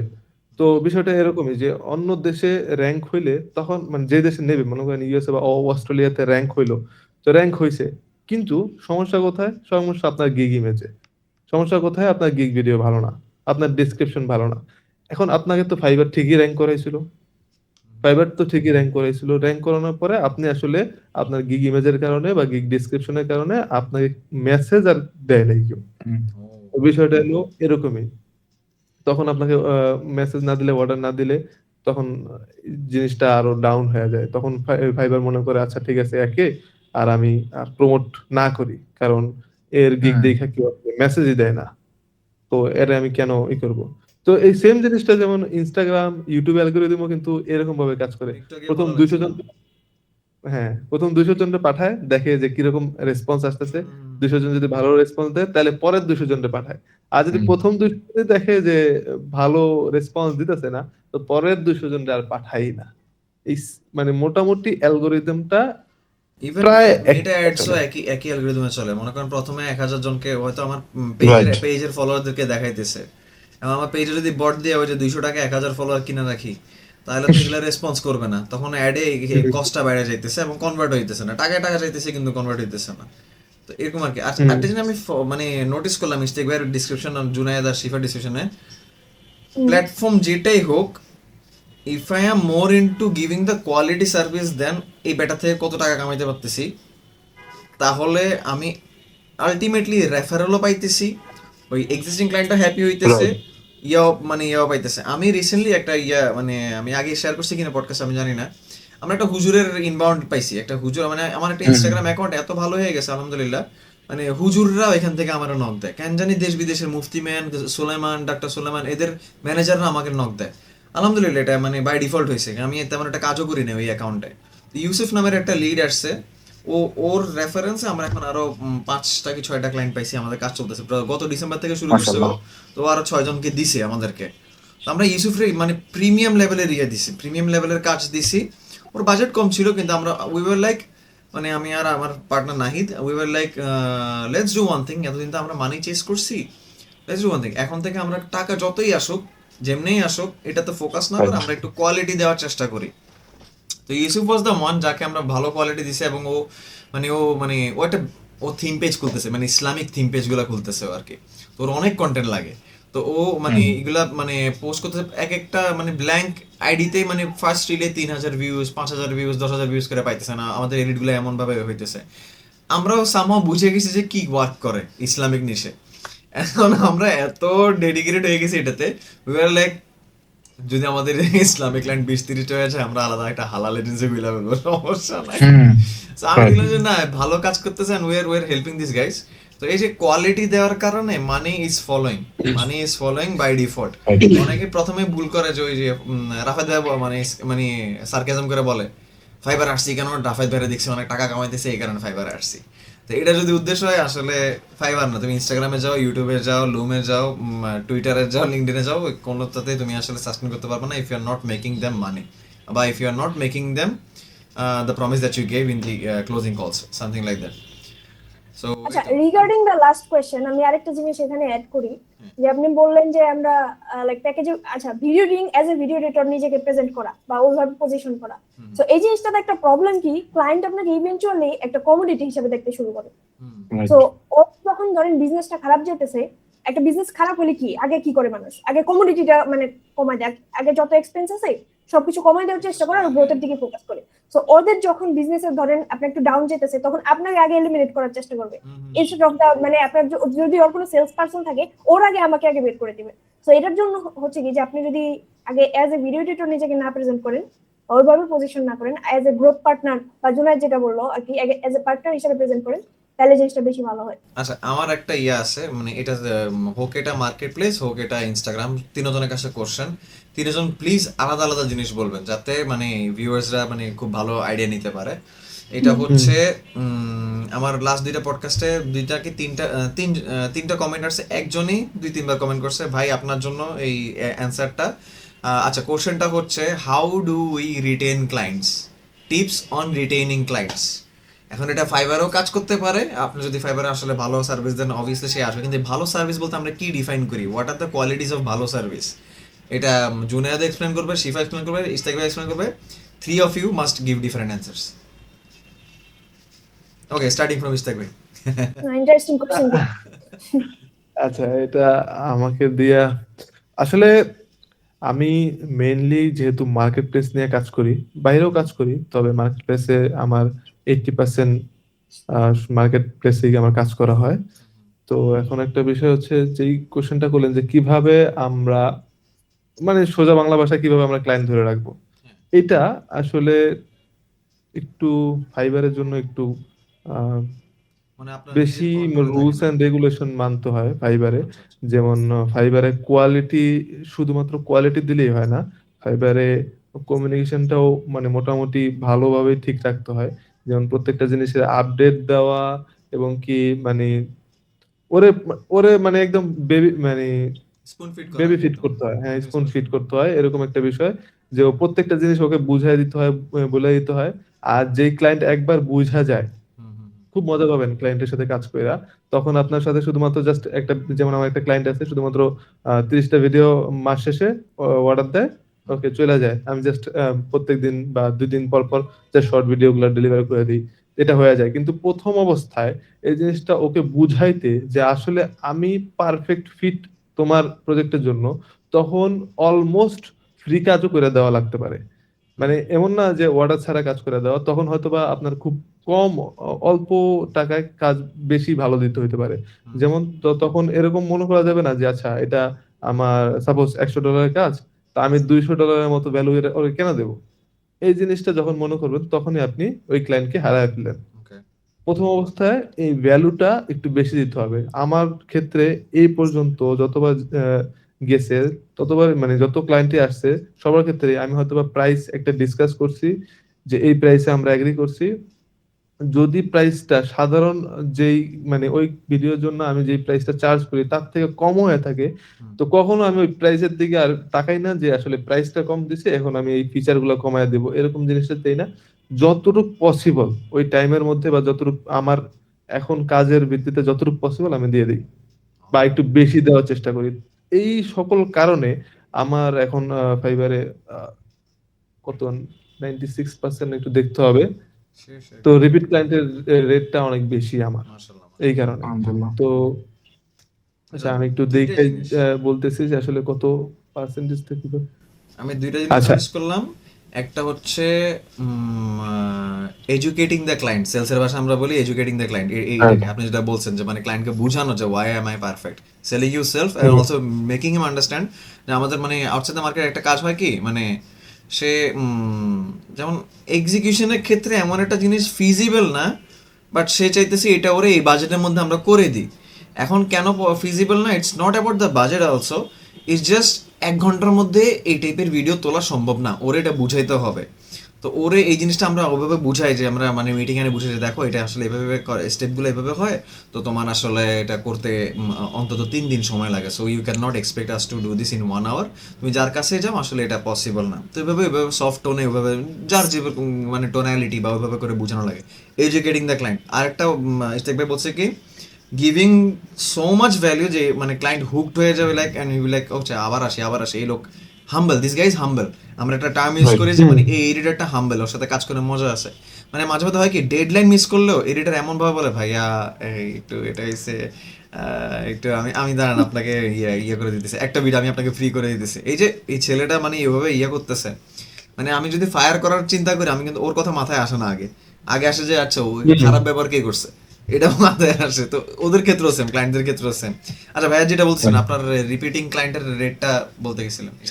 আচ্ছা 96 হলো আমার রিপিটিং ক্লায়েন্টের রেট। আর একটা বিষয় হচ্ছে যে আমার ফাইবারের মানে অর্গানিক নতুন ক্লায়েন্ট আসার থেকে আমার রিপিট ক্লায়েন্ট দিয়ে আমি চলতেছি কিছু মাস যাবত। মানে মোটামুটি সবই আমার 96% রিপিট ক্লায়েন্ট, 100 এর মধ্যে 96। মানে বুঝতে পারতেছেন যে প্রায় সব ধরনের ক্লায়েন্টই মনে করেন আমার রিপিট ক্লায়েন্ট। তো রিপিট ক্লায়েন্টটা এই কারণেই একটু এই কারণে এটা এলো ম্যাটার করে, যখন আপনি ক্লায়েন্টের ভ্যালু বেশি দিবেন তখন আপনার সাথে কাজ করে সে মজা পাবে। আর সে হয়তোবা ইমিডিয়েটলি অন্য একটা ভিডিও প্রয়োজন না হলেও যখনই তার ভিডিও এডিটিং এর কথা মনে পড়বে তখন আপনার কথা মনে পড়বে, তখন জাস্ট আপনার কাছে আসবে। আরেকটা বিষয় হচ্ছে অনেক সময় হয় কি রিভিশনের জন্য এক্সট্রা একটা চার্জ দেখি যে আমি মোটামুটি ভিডিও এডিটর যারাই আছে সবাই রিভিশনের জন্য একটা এক্সট্রা চার্জ করে, আর ক্লায়েন্টের একটা প্যারা দেয় যে তুমি রিভিশন চাইতেছো, এরকম এরকম রিভিশন চাইতেছো, এটার জন্য এক্সট্রা চার্জ। তো আমি মানে এই পর্যন্ত আমার কাজের ক্ষেত্রে মোটামুটি অনেক কাজই তো করছি, তো সেক্ষেত্রে আমার কখনো এরকম হয় না যে ক্লায়েন্ট এমন আহামরি কিছু চায় ফেলছে। আর যদি চায়ও তো সেটা ক্লায়েন্ট নিজে থেকেই বুঝতে পারে যে এটা একটা এক্সট্রা জিনিস, তো নিজে থেকেই অফার করে। কিন্তু আমি আগে থেকেই যে বইলা দেওয়া যে 2টার বেশি 3টা রিভিশন চাইলেই তোমাকে আমার এক্সট্রা পে করতে হবে, তখন না ক্লায়েন্ট ভয় পেয়ে যায়, তখন ক্লায়েন্টের একটা নেগেটিভ চিন্তা ভাবনা চলে আসে। তো আসলে এটা বলা যায় না। তো এটা যদি মনে করেন 2টার বেশি 3টা চেঞ্জেস চলে আসে আমার নিজের ভুলের না, আমার নিজের ভুলের কারণে না, ও চেঞ্জ অফ মাইন্ড করছে বা মেজর কিছু চেঞ্জ করছে, তখন তৃতীয় কারেকশনে যা ওকে বুঝাইতে হয় যে আসলে দেখো তুমি 3য় নাম্বার যে কারেকশন এটা বলতেছো এটা তো আসলে আমাদের এগ্রিমেন্টে ছিল না বা আমরা এই বিষয়ে কথা বলে নেই, এটা একটা এক্সট্রা এফোর্ট, এটার জন্য আসলে আমি এক্সট্রা চার্জ করি, স্বাভাবিকভাবে ও মাইনে নেয়। আচ্ছা, তবে আবার কিছু বেশিরভাগ ক্লায়েন্ট সময় আছে না ভাই এরকম যে মানে তুমি আমাকে 2-3টা ভ্যারিয়েশন দেখো, আমি দেখি আমি একটা অ্যাপ্রুভ করব। How do you face this? না, এরকম হয় না। ২-৩ টা ভেরিয়েশন দেখাও। এটা হলো থাম্বনেইলের ক্ষেত্রে হইতে পারে, বাট আচ্ছা, আচ্ছা। ভিডিও এডিটিং এর ক্ষেত্রে এটা একটু টাফ হয়ে যায়। এটা না, আমি কিছু সাধারণত সিঙ্গাপুরিয়ান সবাই ক্লায়েন্ট পাইছি বুঝে। এরকম। আমি পাইছি, আমি ডিলও করছি। পরে আমি এক্সট্রাও চার্জ করি নাই। আমি একটু লস প্রজেক্ট ছিল আমার ফার্স্ট 2 মাস। ভিডিও এডিটিং এর জন্য? হ্যাঁ, ভিডিও এডিটিং এর আমি মানে যখন শুরু করছি ওয়াও, এটা তো 2024 ইম্পসিবল। এটা 2024 অনেক এ টাফ আসলে। আসলে আমার 10 টাফ বলতে কি, এটা তো পসিবলই না। এটা আমার হয়েছে কি 10টা ভিডিও ইন ভেইন গেছে বানানোর পরে, সে অ্যাপ্রুভও করছে। অ্যাপ্রুভ করে তার যে পডকাস্টের ক্লায়েন্ট ছিল ওই ক্লায়েন্টটার উপরে কি ক্রিমিনাল চার্জেস প্লে হয়েছে ওই সিঙ্গাপুরে। এখন হি ওয়াজ লাইক আমি যদি এই এপিসোডগুলো ইয়া করি মিডিয়া এসে আমারও ধরবে, সো আমি এই গেস্টের এপিসোডগুলো আমি দেখাইতেই পারবো না ইয়াতে, discard this. I was like তাহলে রিফিল্মিং মানে আমাকে ইয়া করে দাও, যেহেতু তুমি অ্যাপ্রুভও করছিলা, তুমি পোস্ট করো না ঠিক আছে। বলে কি না, refill me with 10 new more reels. পরে আমি দেখলাম যে ইজ ইট ওয়ার্থ ইট। আমি ওর ঘাইটা গুইটা দেখলাম, মানে ওর আইডি টাইডি সব দেখলাম যে মানে ও অ্যান্ড্রয়েডের সাথে বসা টসা আছে। তারপরে দিয়ে ওর দেখলাম যে ওই যে ওই জ্যাকনিল ট্যাকনিল এরকম এদের মানে মোটামুটি ভালো ইয়ে আছে। আমি ভাবলাম আচ্ছা 10টা রিল লস গেল, ব্যাটারে ধরে রাখি। পরে ধরে রাখছি ওই 10টা রিলের জন্য আমার এক্সট্রা এডিটরকে পে করা লাগছে। সে আবার মানে আমার 50টা রিলের থেকে মানে ওইখান থেকেও আরো 10টা ডিসকার্ড করে দিছে মানে ভ্যারিয়েশন দেখার পরে, মানে 20টা রিল আমার লস। 20টা রিল আমার লস। আমি প্রায় $400 না $500 আমার লস গেছে। তাও আমি করছি। করার পরে পরে ও বলকে হ্যাঁ তোমার সাথে কাজ করে ভালো লাগছে। দ্য ওয়ার্স্ট পার্ট ইজ সে ওর মতন আরো 10 জন এনে দিছে আমারে। দ্য বেস্ট পার্ট ইজ মানে ওই হায়ার করে পোলাপানরে কাজ করালে ইটস অ্যাফোর্ডেবল, কিন্তু প্রজেক্ট বেসে ইটস এ লস কেস। পরে আমি ওর এই 10 জনের জন্য আলাদা, ওই 10 জন থেকে এখনো 6 জন আছে, বাকি 4 জন ওরা ইন হাউস নিয়ে নিছে। তো ওই 6 জন এখনো আছে, তো চলতেছে ওদের পডকাস্ট চলে মানে 100টা 150টা রিলস ওরা দেয় ওই 6 জন মিলে। তো আমার কথা হচ্ছে মানে হয়তো লস গেছে, ওই যে ভাই যেটা বললো যে বেশি ঝামেলা করে না। বাট অ্যাগেন রিটেনের ক্ষেত্রে কিছু কমন সেন্সও দেখতে হবে যে মানে অ্যাকচুয়ালি কি আমার ফল্ট নাকি ক্লায়েন্ট টাইপ মানে ডিস্টার্বিং। আর যদি এখানে ডিস্টার্বিং হয়, দুটো বিষয় আছে ভাই। ওই যে এখানে বিষয় হলো গিয়া, আপনি এটা তখনই অফার করতে পারবেন, আপনি রিভিশনটা তখনই অফার করতে পারবেন যখন আপনার ইন হাউস টিম থাকবে। আপনি মানে এই যে আমার প্রজেক্ট বেসিসে $500 লস এডিটর গেছে রাখা, যেহেতু প্রজেক্টে হ্যাঁ, রাখছিলাম। তখন আপনার লস হবে। কিন্তু আমি এই জিনিসটা অফার করতে পারি কারণ আমার ইন হাউসে আছে, হুম হুম যাকে দিয়ে আমি আমার কতক্ষণ লাগবে, সর্বোচ্চ আধা ঘন্টা কি 1 ঘন্টা। হুম হুম কিন্তু হুম। যদি আমি অন্য কাউকে দিতাম যে রিমোট কাজ করতেছে আমার আমার আমার জন্য, তো সেটা তার মিনিমাম 1 দিন চলে যেত। আবার সে তো এখানে জেনেও আমার যেত একটা, যে ওরা যদি বলতাম যে ডিসকার্ড করছে টাকা পাক, তারপরও একটা মানুষের আছে না যে কষ্ট করছি 2 দিন মিলে ডিসকার্ড হয়ে গেল, মানে একটা ইয়ে আছে এখানে না। আরেকটা বিষয় আছে, এই যে এটা আমি বলতাম, যাক ভালো কথা মনে করেছেন। জ্যাক জ্যাক নিলের সাথে বসা হোক বা জ্যাক নিল নিজে হোক, হুম হুম কখনোই আপনি এমন কোন ক্লায়েন্টের সাথে কাজ করবেন না যারা আপফ্রন্ট পেমেন্টে, প্রথম অবস্থায় আপফ্রন্ট পেমেন্টে না করে দেয়। 50% অন্তত পক্ষে নিতে হয়। ওই ধরনের ক্লায়েন্টের সাথে কাজ করাটা একদম বোকামি। তো আপনি এটা আমার ওই ওই জিনিসটাই আর্লি করছেন। স্টেজে শুরু করছিলাম তখন ভাই হ্যাঁ, স্যালারিটা সেটা 10 আমি মিনিট ছিল। সেজন্য আমি তেমন একটা কিছু বলতেছি না, বাট যারা এই কাজটা করবে, হুম হুম যারা হুম। অনেকে শুরু করবে, তারা হয়তোবা ভাববে যে ও আচ্ছা, এ তো অনেক বড় কিছু, তো ওনার জন্য কাজ করি। মানে আমার কথা হলো, জ্যাক নিলের সাথে বসা ওঠা বসা থাকুক অথবা অ্যান্ড্রয়েড নিজে হোক, কখনোই আমরা মানে অ্যাডভান্স পেমেন্ট ছাড়া কাজ না, করব না। এটা এটা অনেক ধোক্কা খাইছি এরপরে। সত্যি কথা। মানে আক্কেল হয়েছে আসলে, এটা অনেক ধোক্কা খাওয়ার পরে আক্কেল হয়েছে, ধাক্কা খেয়ে শিখছি। তো এখনো এমনও হয় মানে বাংলাদেশের ক্ষেত্রে আমি পেইড ইন ফুল নেই। আমি মানে বিকজ আমার আসলে মানে অনেক বড় বড় কোম্পানি, নেম রিভিল করতেছি না, বাট মানে এমএনসি টাইপের লেভেলের কোম্পানিও আমারে ভালো ডিচ মারছে, মানে ভালো ভালো টাকাতে। তো আমি আসলে ছেঁকা খেয়ে গ্লোবাল মার্কেটে আসছি। তো এখানে এখন বাংলাদেশে যে ইনবাউন্ড কাজগুলো আসে আমার আমি পুরো পেইড ইন ফুল নেই। আমার ইদার পেইড ইন ফুল আর নাহলে করো না কাজ, সমস্যা না, আমি এমনি বাংলাদেশি ক্লায়েন্ট করি না। বাট এগেন মানে to be in the safe side, কাজ মানে আগে ধোক্কা খাইছি। আর এই বাইরের ক্ষেত্রে মানে আসলে অ্যাটলিস্ট 50% নেওয়া লাগে, মানে এটা এটা এটা ওদেরকে কমিউনিকেট করা লাগে যে দেখো তুমিও অনলাইন আমি online, we don't know each other for the first 3 to 4 months। আমরা করি, আমরা অ্যাডভান্স লাইক 50-50 করে করি, and once we have a good communication we can figure out later on. তখন আসলে হয়। তো তখন আসলে মানে মানে কাজটা মানে কাজ আগে দিয়ে পরে ওটা একটা রিলেশন বিল্ড আপ হওয়ার পরে 5-6 মাস কাজ করার পরে। এটাই, আমার এমন ক্লায়েন্ট আছে যাদের সাথে রিলেশন বিল্ড আপ হয়ে গেছে, এখনো 3-4টা ভিডিওর পেমেন্ট পেন্ডিং। আর কবে দেবে আমি ওরও জিজ্ঞেস করি না, আর ও এত প্যারা নেয় না। এখন আমাদের এরকম হয়ে গেছে, কিন্তু এই যে ওই জায়গাটা আসতে সময় লাগে, সময় লাগে কিন্তু এটা প্রথম adjust করতে অবস্থায় ওই করতে। জিনিসটা করাটা কারোর সাথে উচিত না। আচ্ছা, moving Right. To the next, Junaid. আচ্ছা, হুম। Different advice how to retain client. আচ্ছা, সো এইখানে আমি একটু একটা স্টোরি দিয়ে অ্যান্সারটা দেই, তাহলে আই থিঙ্ক বেশি ভালো হবে। সো ফার্স্ট অফ অল আমি বলবো যে রিটেইন ক্লায়েন্টের জন্য কমিউনিকেশন কমিউনিকেশন কমিউনিকেশন, এটার উপরে কিছু নাই, ঠিক আছে? ওকে। তো আমার রিসেন্টলি 2 সপ্তাহ আগে আমি একটা ক্লায়েন্ট ক্লোজ করি, ও আর কি ভিডিওগ্রাফার, ঠিক আছে? আমাদের ম্যাক্সিমাম ক্লায়েন্ট বিটুবি, সো ও ভিডিওগ্রাফার, ওর নিজের ক্লায়েন্ট আছে। সো ও আর কি একটা ক্লায়েন্ট ধরছে যে হচ্ছে ফিটনেস কোচ, বাট ওর জনরাটা একটু ডিফারেন্ট। জনরাটা কেমন, যেই ক্লায়েন্ট মানে ওর ক্লায়েন্ট, ওই ক্লায়েন্টের বয়স হচ্ছে 45, ঠিক আছে? সো ওর ব্যাপারটা এরকম যে ও হচ্ছে ওর লেট 30s-এ বেশ মোটা সোটা ছিল, এখন 40-র পরে গিয়ে ও বডি মানে শেপে আনছে, সিক্স প্যাক হয়েছে, সবকিছু হয়েছে। এখন ও হচ্ছে আমেরিকার 40+ যারা আছে ওদেরকে ফিটনেস কোচিং সার্ভিসটা সেল করে। সো সবাইকে না, মানে আমেরিকার 40+ যারা তাদেরকে, ঠিক আছে? ওকে, ভেরি গুড। সো ও হচ্ছে ওর জন্য শুট করে নিয়ে আসছে 4টা VSL এর কাজ আমাকে দিচ্ছে। ও জুনাইদ তুমি পারবা? আমি রেফারেন্স ভিডিও দেখো, reference video is very easy. মানে জাস্ট নিচে হচ্ছে ক্যাপশন উঠবে আর পিছনে বিরল। Very good. আমি বলছি হ্যাঁ, গুড টু গো। পেমেন্ট দিয়ে দিছে, মানে ওকে ওর ক্লায়েন্ট পেমেন্ট দিছে, আমাকেও আপফ্রন্ট দিছে। ভেরি গুড, কাজ স্টার্ট করছি, দিয়ে দিছি। ওমা ডেলিভারি যখন দিছি বলছে না কাজ পছন্দ হয় না। আমি কেন কাজ পছন্দ হয় না, কেন কিসের সমস্যা? বলে হচ্ছে মেইনলি সমস্যা হচ্ছে বিরলে, কারণ তুমি হচ্ছে র্যান্ডম বিরল ইউজ করছো, বাট আমাদের যেহেতু target audience American white men plus 40+ plus overweight, তাদের হচ্ছে বিরল দিতে হবে। আমি বলছি ঠিক আছে, আমি চেঞ্জ করে দিতেছি। তো ইন্টারনেট ঘাইটে যতটুকু পাওয়া গেছে এরকম টাইপের বিরল আমি ইউজ করছি, ঠিক আছে? সেকেন্ড রাউন্ডের কথা বলতেছি, ভেরি গুড। তারপরে বলছে জুনায়েদ 70% হয়েছে, এখনো 30% আমাদের হয় নাই। আমি চিন্তা করি শালা কি করবো।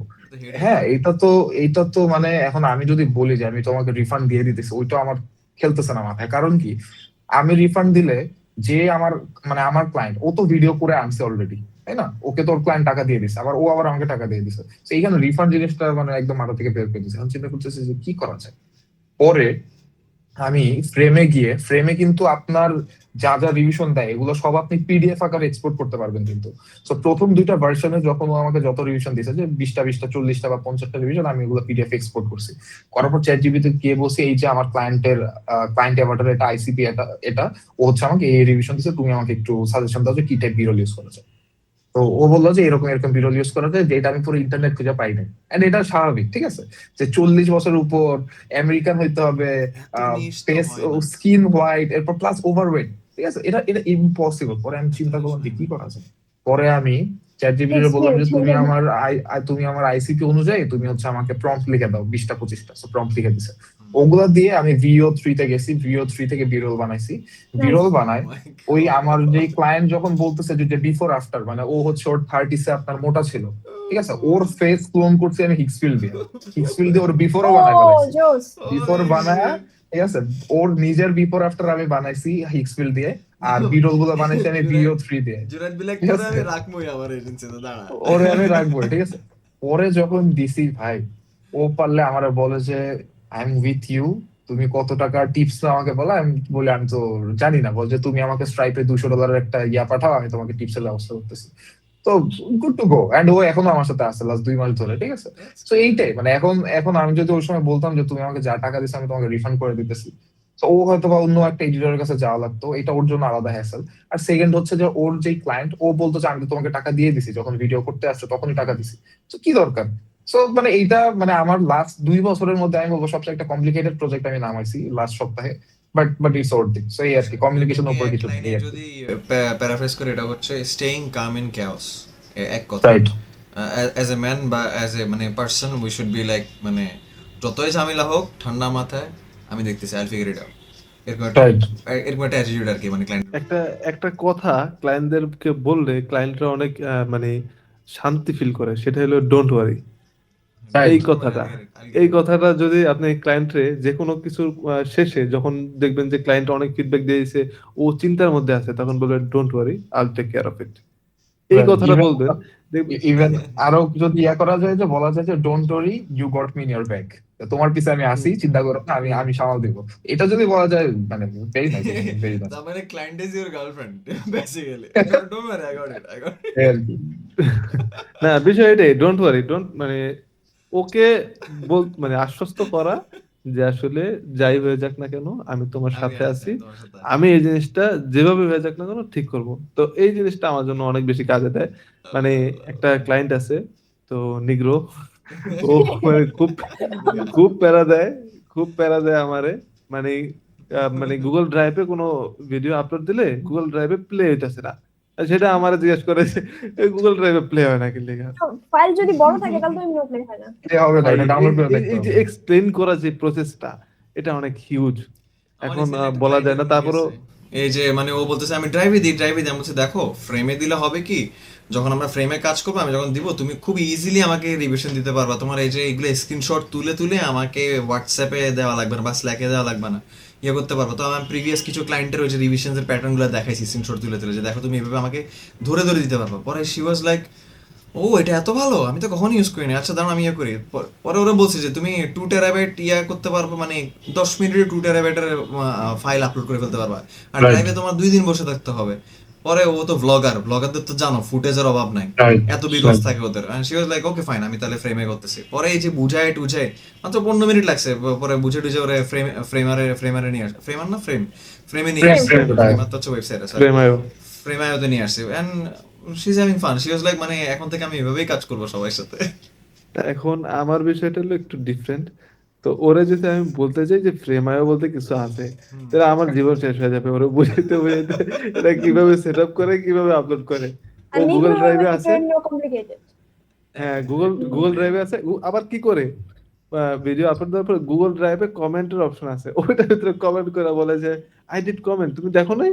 আমি কি ভাই, গুগল ড্রাইভে ভাই, কমেন্ট করলে তো ওইটা নোটিফিকেশন বুঝছো, আসে না। ওটা আমার তো নোটিফিকেশন আসবে নোটিফিকেশন না। আসবে না, আমার তো নোটিফিকেশন আসবে না, আর এটা কেমনে বোঝাবো? তো থাকে এরকম কিছু ক্লায়েন্ট থাকে, কিন্তু ও লং টার্ম যাবত মানে লং টার্ম আমার সাথে কাজ করতেছে। হয়তোবা ও অন্য কারোর সাথে কাজ করতে যায় এই ধরনের জিনিসগুলো করছে, আর এগুলো জিনিস করার কারণে ওরা অন্য ছেড়ে কেউ দিছে অনেক বেশি একদম। ফ্রাস্ট্রেটেড হয়ে গেছে যে তুই কেন এই জিনিসটা না হবে না, এই জিনিসটা হবে না। হুম, তো আমি ওই জিনিসটা ওরে বলি যে আচ্ছা ঠিক আছে, কি Okay. সমস্যা আমি দেখতেছি, সমস্যা নেই। ও আচ্ছা ঠিক আছে, ওর মানে পেট মোটা, ও বারবার আমার বলে যে পেটটা একটু ব্লার করে দাও, ওর হাতের এই জায়গাটা ভাই ভারী, ওটা আমার বলে ব্লার করে দাও। আচ্ছা ওকে ঠিক আছে, আমি দিতেছি, Okay, ঠিক আছে, সমস্যা নেই। I'll get it done, no ঠিক আছে, worries. আমি এডিটর দিই, মাঝে মধ্যে কিছু বলে আমি বুঝিও না, পরে এডিটরে দিই, এডিটর আবার এসে এসে জিজ্ঞাসা করে যে এটা কি করছে, আমি বলি, জানি না, চ্যাট জিপিটি খুঁজে দাও কি বলছে। আচ্ছা এইখান থেকে আরেকটা জিনিস, আমি একটা জিনিস নোটিস করছি, ক্লায়েন্টস আর সামটাইমস অনেক কনফিউজড। ওরা চাইতেছে একটা, মনে মনে চাইতেছে একটা, বাট বুঝাই বলতেছে বলতে পারে না। আরেকটা, বুঝে পাওয়া মনে যায় মনে না। থাকে আরেকটা, বুঝালে বুঝা আরেকটা, চারটা সমস্যা হইতেছে মানে একসাথে এক ব্রেনে। তখন এটা আমাদের একটু খুবই মানে, আমরা যদি ভিডিও এডিটিং যারা করি স্টার্টিং এ, আমরা যদি ল্যাঙ্গুয়েজটা বা ইমোশনটা না বুঝি বা বিভিন্ন ভিডিও এডিটিং এর ট্রেন্ডস গুলা না বুঝি, এই টাইপের মানে হেভি ক্লায়েন্ট গুলো আসলে ডিল করতে পারবো না। তখন ও বলবো যে তুমি ইয়া করো, ওই যে গ্লাস করো। এখন গ্লাস করো বলতে কি ও এক্স্যাক্টলি ও বুঝাইতেছি কি ওই যে অ্যাপেলের যে ইন্টারফেসটা আছে গ্লাস হুম, এফেক্টটা, গ্লাস ওইটা মোড লিকুইড দিছেন, গ্লাস, বুঝছি। হ্যাঁ লিকুইড হ্যাঁ, গ্লাসটা লিকুইড গ্লাস। Glass আমার mold বুঝে দিছেন। নিতে হবে। বা ও হয়তো বলবো যে থাকে না ঝাপসা, ওই যে সামনে ঝাপসা পিছনে আবার ব্যাকগ্রাউন্ড একটু একটু দেখা যায়, এটা বললেও বুঝে নিতে হবে যে মানে ও একটু অপাসিটি বা ইয়াটা চাইতেছে। এই যে এই জিনিসগুলো বুঝতে হবে যে মানে ও চাইতেছে কি বা হুম। বলতেছে কি। অনেক সময় মানে পুরো ডিফারেন্ট কথা বলে, মুখ দিয়ে বলে একটা, টেক্সটে বলে একটা, কিন্তু চাইতেছে আর একটা। এই যে এই কথাটা না আমি আমার টিমকে 2 দিন আগে বুঝাইতেছিলাম, যে আসলে ক্লায়েন্ট মানে আমি নতুন একজন হায়ার করছি, তো ও আসলে বুঝতেছে না, বারবার আমাকে জিজ্ঞেস করতেছে ভাই বুঝতেছে না কি করব। তখন আমি ওই এই জিনিসটা মানে আপনার এই সিমিলার কথাটাই বলছি, যে আসলে দেখো আমাদের বুঝে নিতে হবে যে আসলে ক্লায়েন্ট কি চায়, কথার মাধ্যমে বুঝে নিতে হবে।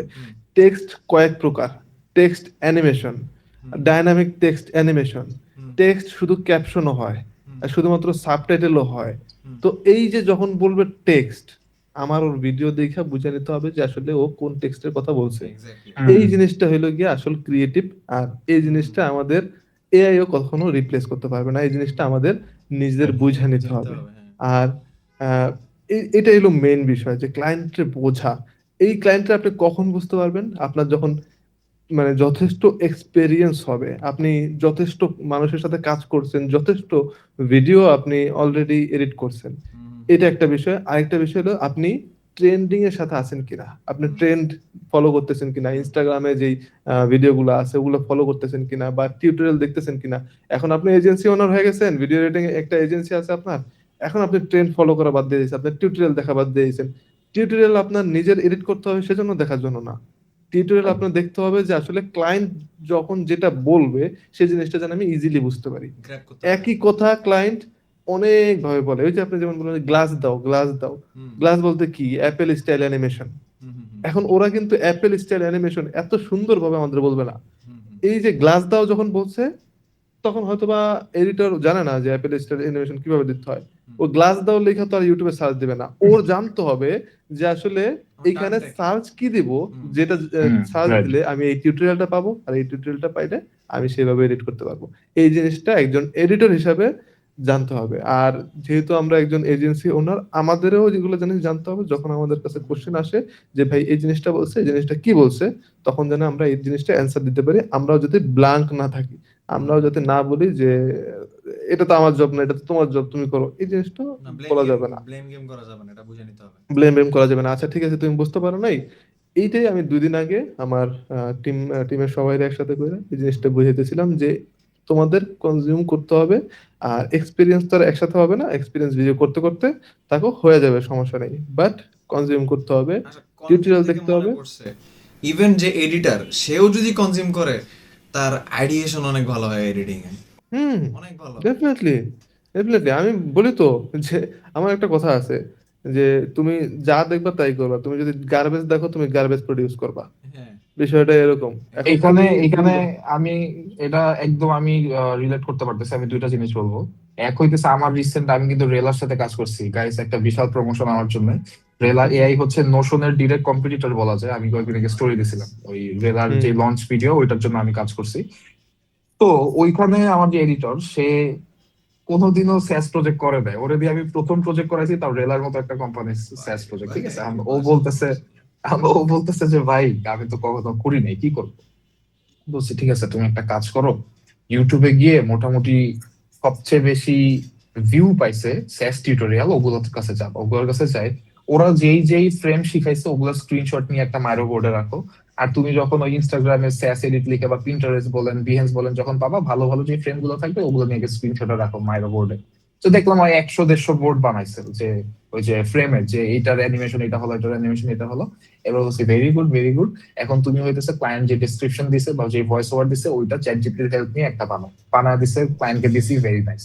সো ইন্সপিরেশন ফলো করা আসলে এটা এটা এটা খুবই জরুরি আমি বলবো। নাইলে আসলে ওই যে ব্রেইন স্টর্মিং করে আইডিয়া বের করা প্লাস ক্লায়েন্ট যে ডেডলাইন দেয় ওটার মধ্যে মানে ইম্পসিবল একটা thing। পসিবল হয়ে যায় আসলে। আর আরেকটা জিনিস হইতেছে ইস্তেক ভাই যেটা বললো যে ওই যে মিক্রো ক্লায়েন্টের ক্ষেত্রে, এইটা আসলে ইয়া ভাইয়ের আসলে পেশেন্স অনেক বেশি, ঠিক আছে। সো আমার ক্ষেত্রে হইলে আমি ওটা করতাম না। সো আমি কোন একটা এক্সাম্পল শেয়ার করি।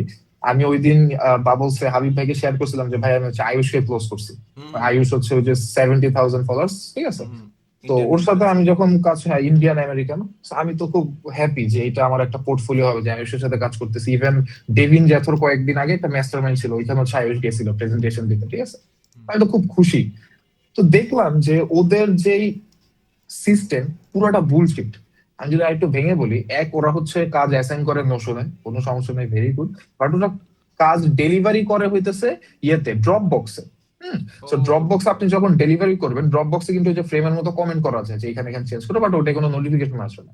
তো আমার এইটারে কি করতে হইতো, সব সময় ড্রপ বক্সে যে ঢুকে বসে থাকা লাগতো যে কখন ওরা একটা রিভিশন দিবে, এরপর ওইটার উপরে আবার আপলোড দিব। ইভেন কি ফ্রেমে যেমন একটার উপর একটা আপলোড দিলে ভার্সন তৈরি হয়ে যায় না, ওই ড্রপ বক্স কিন্তু এরকম নাই।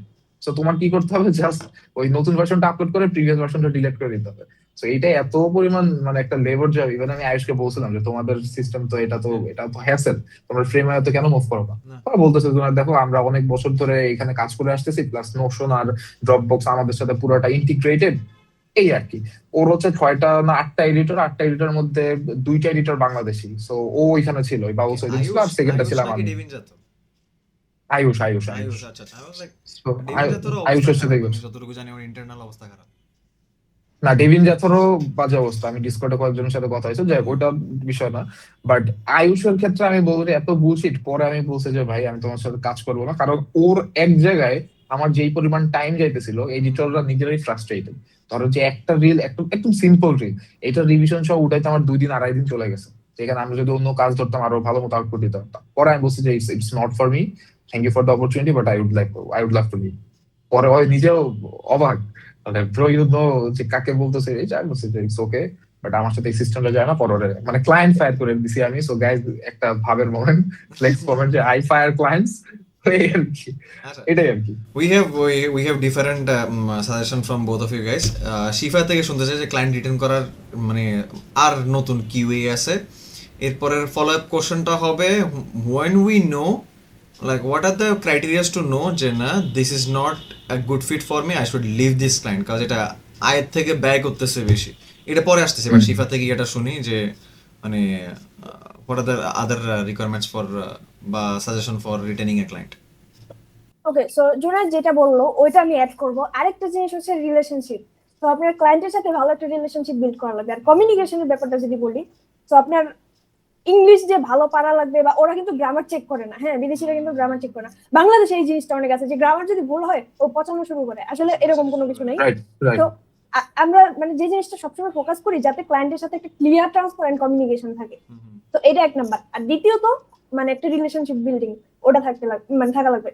তো আমি আমার লাইফে কয়েকটা ক্লায়েন্ট, আমার খুব বেস্ট কিছু ক্লায়েন্ট ছিল, আর আমি সবথেকে বেশি রিটেন করতে পারছি ওই ক্লায়েন্টগুলো যাদের সাথে আমার কমিউনিকেশন ভালো ছিল। ফর এক্সাম্পল, আমার একটা ক্লায়েন্ট আছে, নাম আসলে নামটা নাই বলি, এই জায়গায় আবার অনেকে ক্লায়েন্ট আমার ক্লায়েন্ট নেওয়ার চেষ্টা করবে। তো ওই জায়গায় মিসআন্ডারস্ট্যান্ডিং, আমরা যে চারজন আছে এরা না, না না, এরা না, মানে অডিয়েন্সের কথা বলতেছি। হয়তো গ্র্যাব করতে পারে। এটা বুঝতে পারছি, এটা বুঝতে পারছে অডিয়েন্স। আচ্ছা, যাই হোক, এটা কাট করে দেবো, সমস্যা নেই। তো ওই ক্লায়েন্টের না রাইকো রাইকো সব রাইগো ব্লুবার্স দরকার আছে রাইগো। আচ্ছা আচ্ছা, ওকে ওকে। তো ওই ক্লায়েন্টের হয়েছে কি, ও ক্লায়েন্ট, আমার ক্লায়েন্টটা প্রেগন্যান্ট ছিল।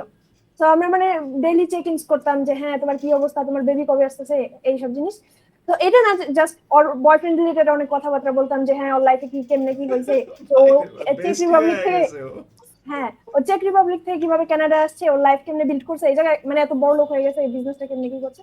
তো আমরা সবসময় কথা বলতাম। তো ও আমাকে আবার জিজ্ঞেস করতো বাংলাদেশে কি কি আছে। তো বাংলাদেশে আসারও মানে ওর প্ল্যানিং আছে আমার সাথে মিট করার জন্য। আমার এরকম দুবাইতে অনেক প্ল্যান ছিল যে ওর বাংলাদেশে আসতে চেয়েছিল, পরে সাম রিজন আসতে পারে। তো এটা হচ্ছে যে একটা রিলেশনশিপ বিল্ড করা লাগবে, একটা পার্সোনাল কানেকশন, মানে একটা ফ্রেন্ডের মতো আর কি। তো এটা একটা। তো ও আমাকে লাস্ট কিছুদিন আগে বলতেছে কি যে আচ্ছা তোমাকে আমি একটা, আসলে তোমার সাথে আমার পার্টনারশিপ হয়েছে অনেকদিন হচ্ছে। তো আমার পুরান যে এডিটর আছে ও আমাকে রিচ করছে, যে বলতেছে আমার কাছে কোনো কাজ আছে কিনা যে আমি ওকে দিতে পারবো। পরে ও আমাকে বললো যে actually I respect your work and your effort, এই জন্য আমি তোমাকে আগে জিজ্ঞেস করার জন্য, মানে আমার মন চাইলো কি তোমাকে আগে জিজ্ঞেস করি। তো এই জিনিসটা আসলে আমাকে সারপ্রাইজ করলো, কারণ ওর যদি বলা থাকতো, ওর যদি ওয়ার্কলোড বেশি থাকে তো ওর এডিটর তো দিতে পারতো। বাট ও আমাকে আগে জিজ্ঞেস করে নিছে যে তোমার কি মতামত, কি আসলে তোমার ওপিনিয়নটা কি। কি বলছো, এরপরে কি বলছো? পরে না বলছে ভাই যে আমার দাও। হ্যাঁ হ্যাঁ আমার দাও, আমি তো এটাই বলবো, বললো না আমার দাও। হ্যাঁ এটাই, কে নিজের কাজ বলে যে না থাক যে দাও। না, হ্যাঁ, বলবো থাক যে দাও। বলছে না হ্যাঁ ঠিকই আছে, আই রেসপেক্ট ইউর ওয়ার্ক, এই জন্য তোমাকে জিজ্ঞেস করলাম। আচ্ছা, এইখানে যেহেতু অ্যাপয়েন্টমেন্ট সেটিং বা কমিউনিকেশন নিয়ে হইতেছে, এইখানে আমি ছোট একটা জিনিস অ্যাড করি।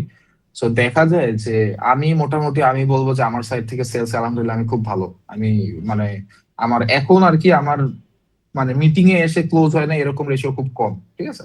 তো আলহামদুলিল্লাহ বেশ ভালো, প্লাস অ্যাপয়েন্টমেন্ট আমি বুকও করতে পারতেছি ভালো। সো অ্যাপয়েন্টমেন্ট কিভাবে বুক করতেছি এটা নিয়ে একটা সিম্পল ট্রিক আমি এখানে দেবো। সো লাস্ট 4 থেকে 5 মাস আগে আমি একটা জিনিস নোটিস করি যে মোটামুটি যারা ইন্টারেস্ট দেখাইতেছে, আমি নিজে যখন মেসেজ দিচ্ছি সেখানে কোনো কিছু একটা ল্যাকিং এর জন্য না, ওই যে ব্যাটে বলে মিলতেছে না, বা ওরা লাস্টে গিয়ে মিটিংটা বুক করতেছে না, ক্যালেন্ডার লিংক দিয়ে রাখছি, ওরা গোস্ট করতেছে। তো এইখান থেকে আমার একটা সলিউশন লাগতো। আমি কি করছি যে প্রিভিয়াস আমার যেসব 50 বা 100টা ক্লায়েন্ট বুক হয়েছে আমার কনভারসেশন থেকে, ওগুলোর স্ক্রিনশট নিছি। স্ক্রিনশট নিয়ে চ্যাট জিপিটির আলাদা একটা ইয়েতে গিয়ে ওকে ফিড করছি, বেশ দেখো এই যে আমার এগুলো হইতেছে, কাজ করছে এইসব tips and tricks. So act like you are the best sales closer in the world or appointment setter in the world. এই সেই প্লট থেকে বিশাল বড় একটা প্রম্পট নিয়ে চ্যাট জিপিটিকে দিছি এন্ড বলছি যে আমার এই মানে চ্যাট জিপিটির এই থ্রেডে আমি এখন থেকে জাস্ট ওই ক্লায়েন্টের কোন সময় কি বলতেছে ওটা স্ক্রিনশট তুমি হইতেছে আমাকে রিপ্লাইটা লিখে দিবা।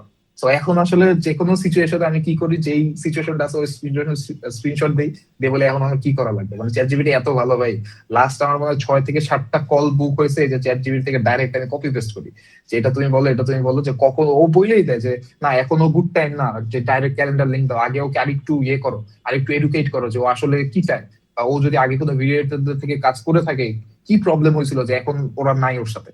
এরকম করে একটু এডুকেট করে এরপরেও জন বলছে okay this is the right time to hit with the calendar, তখন দেই ডান। সো এটা আমার জন্য বেশ কাজ করতেছে। সো আই থিঙ্ক যারা বুঝার এটা বুঝা গেছে যে আমি কি বলতেছি। সো আই থিঙ্ক এটা যদি করা যায়, এটা ইটস ভেরি নাইস আচ্ছা প্রসেস। তুমি ফর্মটা আমাদেরকে দিও, হ্যাঁ, আমি ফ্রমটা share করবো। বাই দ্য ফ্রমটা আরেকটা জিনিস, ইনবাউন্ড জিনিসটা মজা। আমি রিসেন্টলি খুবই মানে যা তা ভিডিও বানাইতেছি, বাট আমার sales related. Look at this, meeting এ থাকতে থাকতে একটা ইনবাউন্ড আসছে, স্টার্ট ওই আমার ওই ইয়াতে করছে যে মানে কমেন্ট স্টার্ট বা ডিএমএ start, I teach you how to do it. এটা আমার সার্ভিসের সাথে রিলেটেডও না। এখন এটা আমি কেন বলতেছি, মানে মজা পাইতেছি। কালকে 4টা ডিল করছি, আজকে একটা আসছে আলহামদুলিল্লাহ। তো আমার ইনস্টাগ্রামে মানে এটা আমি নতুন 2 মাস হয়েছে আমি করছি, আর কন্টেন্ট বানাইতেছি, অ্যান্ড ইটস লাইক মাত্র 350 ফলোয়ার মাত্র 2 মাসে। তো স্টিল মানে 350 ফলোয়ার থেকে কিন্তু লিড আসতেছে, এবং একটা মানে ক্লোজ হওয়ার পথে ইনশাল্লাহ, দোয়া করে তোমরা। হুইচ ইজ লাইক ইনশাআল্লাহ। প্রাইসটা রিভিল না করে কাজ, নাহলে আমার প্যাটার্নটাই হচ্ছে মিটিং আসার পরে প্রাইস বলা। সো যাই হোক, সো এটা ইয়ে করতেছি। আরেকটা জিনিস, এই যেটা বললাম যে জুনা যেটা বললো, আবার শিফা যেটা বললো, আই গেস তোমরা সবাই একটা ইয়া পাইছো আজকে সেশনটা। More than making money, it's about the platforms that we talked about. আরেকটা হচ্ছে মানে কিভাবে আমরা ইয়ে করতেছি, কিভাবে ক্লায়েন্ট রিটেইন করা যায়। অ্যাকচুয়ালি মানে আমাদের এই পডকাস্টটা উই ক্যান অ্যাকচুয়ালি অ্যাড যে how to earn $10,000 from market place আর outside the market place. I don't know, we can do it because client যদি আমরা রিটেইন করি অটোমেটিকলি মানে আসলে কনসিস্টেন্ট ইয়ে আসে। So we can actually name the thumbnail something like that, I guess. বা যাই হোক, আরেকটা যেটা ফলো আপ কোশ্চেন ছিল শিফা থেকে শুরু করে, যেহেতু শিফা শেষ করছিল, এটা হচ্ছে when is the time we understand যে না, ইটস নট মাই ফল্ট, ক্লায়েন্টটাই ডিফিট, এর রাখা যাবে না। সো এটা একটা ইন্টারেস্টিং কোশ্চেন, এটা অনেক ভাবেই বলা যেতে পারে। সো আমি বলি, আমি যে যে জিনিসগুলো ফেস করছি। তো আমার কাছে একটা ইনবাউন্ড আসছিল লাইক রমজান মাসে, হ্যাঁ, তখন একটা ইনবাউন্ড আসছিল। আমি কিন্তু মানে আউটরিচও করি নাই, কিছুই করি নাই। সো আমার ক্লায়েন্ট আমাকে মানে মেসেজ দিছে যে I want to build my personal brand. ওর আসলে কিচ্ছু নাই, ও লাস্টে একটা বিজনেস করছে, ওটা লস হয়েছে। সো ও একটা রুফিং কোম্পানি ওপেন করছে। সো এটার জন্য ও মানে পার্সোনাল ব্র্যান্ড বানাইতে চাইতেছে। তো আমি বলি আচ্ছা আচ্ছা মিটিং এ আসো, তোমাকে মানে ডিটেলস বলতেছি, এক্সপ্লেইন করি। পরে ও মিটিং এ আসছে, ওর সাথে আমার প্রাইজে মিলছে, সবকিছু মিলছে। মেলার পরে ও আমাকে লাইক গোস্ট করা শুরু করছে, লাইক 10 দিনের মতো গোস্ট করছে। এবার আমি বলছি ভাই দেখো, আর 2 দিনের ভিতরে যদি পেমেন্ট না করো অ্যাডভান্স, তাহলে আমরা কাজটা শুরু করতে পারবো না, আপনি না করলে তুমি অন্য জায়গায় যাও, সমস্যা নেই। পরে ও আসলে অনেক কথাবার্তা বলে, অনেক মানে ঝামেলা করার পরে পেমেন্টটা দিছে, মানে 50% পে করছে। করার পরে এখন কয় মাস হয়েছে, 2 মাস 2.5 মাস তো হয়ে গেছে। ও আমাকে বলতেছে যে না আসলে আই এম নট শিওর আমার কি করা উচিত, আমার একটা ট্রেন্ড করছে, একটা ভিডিওগ্রাফার হায়ার করছে, কই যাবো আমি, মানে এইসব কাহিনী শুরু করছে। তো আমি বলতেছি ভাই তুমি থাকলে থাকো, না থাকলে মানা করে দাও। মানা করলেও আমার কাছে কোনো সমস্যা নেই, বাট তোমার সাথে এইভাবে কাজ করা পসিবল হতেছে না, কারণ আমার অনেক টাইম ড্রেইন হইতেছে। মেন কথা এটা না যে টাকাও ফ্যাক্ট না, আসলে আমার টাইম নষ্ট হইতেছে, এটা একটা। আরেকটা হচ্ছে আপনার যদি ক্লায়েন্ট এক্সিস্টিং ক্লায়েন্ট থাকে, ও তো আপনার ভিডিওর ভিতরে অনেক রিভিশন দেয়। আসলে রিভিশনটাও বিষয় না, আপনি ধরেন এমন জায়গায় রিভিশন দেয় যেটা আসলে মানে না চেঞ্জ না করলেও হয়, এতটাও পারফেক্ট হওয়ার দরকার নেই। সো আমার রিসেন্টলি না আসলে ওই যে এটা যে আরাফ ভাই বলতে পারবে, আমরা একটা ক্লায়েন্টের আন্ডারে কাজ করতেছি। তো উনি তো পডকাস্ট দেখবে আমি শিওর। তো ওই ক্লায়েন্টের ম্যানেজার আমাদেরকে রিভিশন দেয়, ধরেন মানে সিলি মিস্টেক আর কি, এটা ঠিক না করলেও চলে। তো কালার নিয়ে অনেক প্রবলেম হয়, ওরাই আমাদেরকে লাট দেয় ঠিক করে, বাট কালার মিলে না কোনোভাবে। তো এডিটর অনেক প্যারা দেয় যে হ্যাঁ এই সমস্যা ক্লায়েন্ট তো বেশি ভালো না। তো আরব ভাই দিন করছে কি যে এডিটর মানে ইয়া বলছে ম্যানেজার, হ্যাঁ শর্ট টেম্পার অনেক আমার কিন্তু মেসেজ দেয় ভাই, ও ক্লায়েন্টের ম্যানেজার বলছে যে এই কালারটা চেঞ্জ করে দাও। পরে উনি বলছে কি যে না আসলে কালারটা তো তোমরা তো এই লাইটটা দিছো, আমি কেমনে চেঞ্জ করবো। পরে বলছে না এই অ্যাডজাস্টমেন্ট আমি দিতেছি, এটা করে দাও অ্যাডজাস্টমেন্টটা। তো অ্যাডজাস্টমেন্ট দেওয়ার পরে বলছে না তাও হয় না। তো এখন কি করবে, উনি বলছে মানে ওই ভিডিওটা আবার রিআপলোড করছে, রিআপলোড করার পরে পাঠাইছে, মানে সেম ভিডিও কোনো চেঞ্জ ছাড়া। তো ও বলছে কি হ্যাঁ এবার ঠিক আছে মানে দাও। তো এগুলো হচ্ছে রেড ফ্ল্যাগ। তো এদের সাথে কাজ করা যাবে না, টাকা যতই দিক না। এটা আসলে রাইট, মানে এটা যদি তোমার বাউন্ডারিজটা রেসপেক্ট না করে, মানে একটা হচ্ছে সে বুঝতেছে না বা বুঝাতে পারতেছে না, ফিক্স করে দিছো, চুপ হয়ে গেছে। আর মানে অ্যাটেনশন পে করতেছে না, মানে ঠিকঠাক ভাবে দেখতেছে না, জাস্ট একটা। হ্যাঁ, এটা আমার একটা ক্লায়েন্ট আসছে যে এরকম, যে মানে তার আমি দিই, সে রিভিশন দেওয়ার পর আমি ব্যাচে কাজগুলো দিই, তো না দেখা বলে কি হ্যাঁ ঠিক আছে।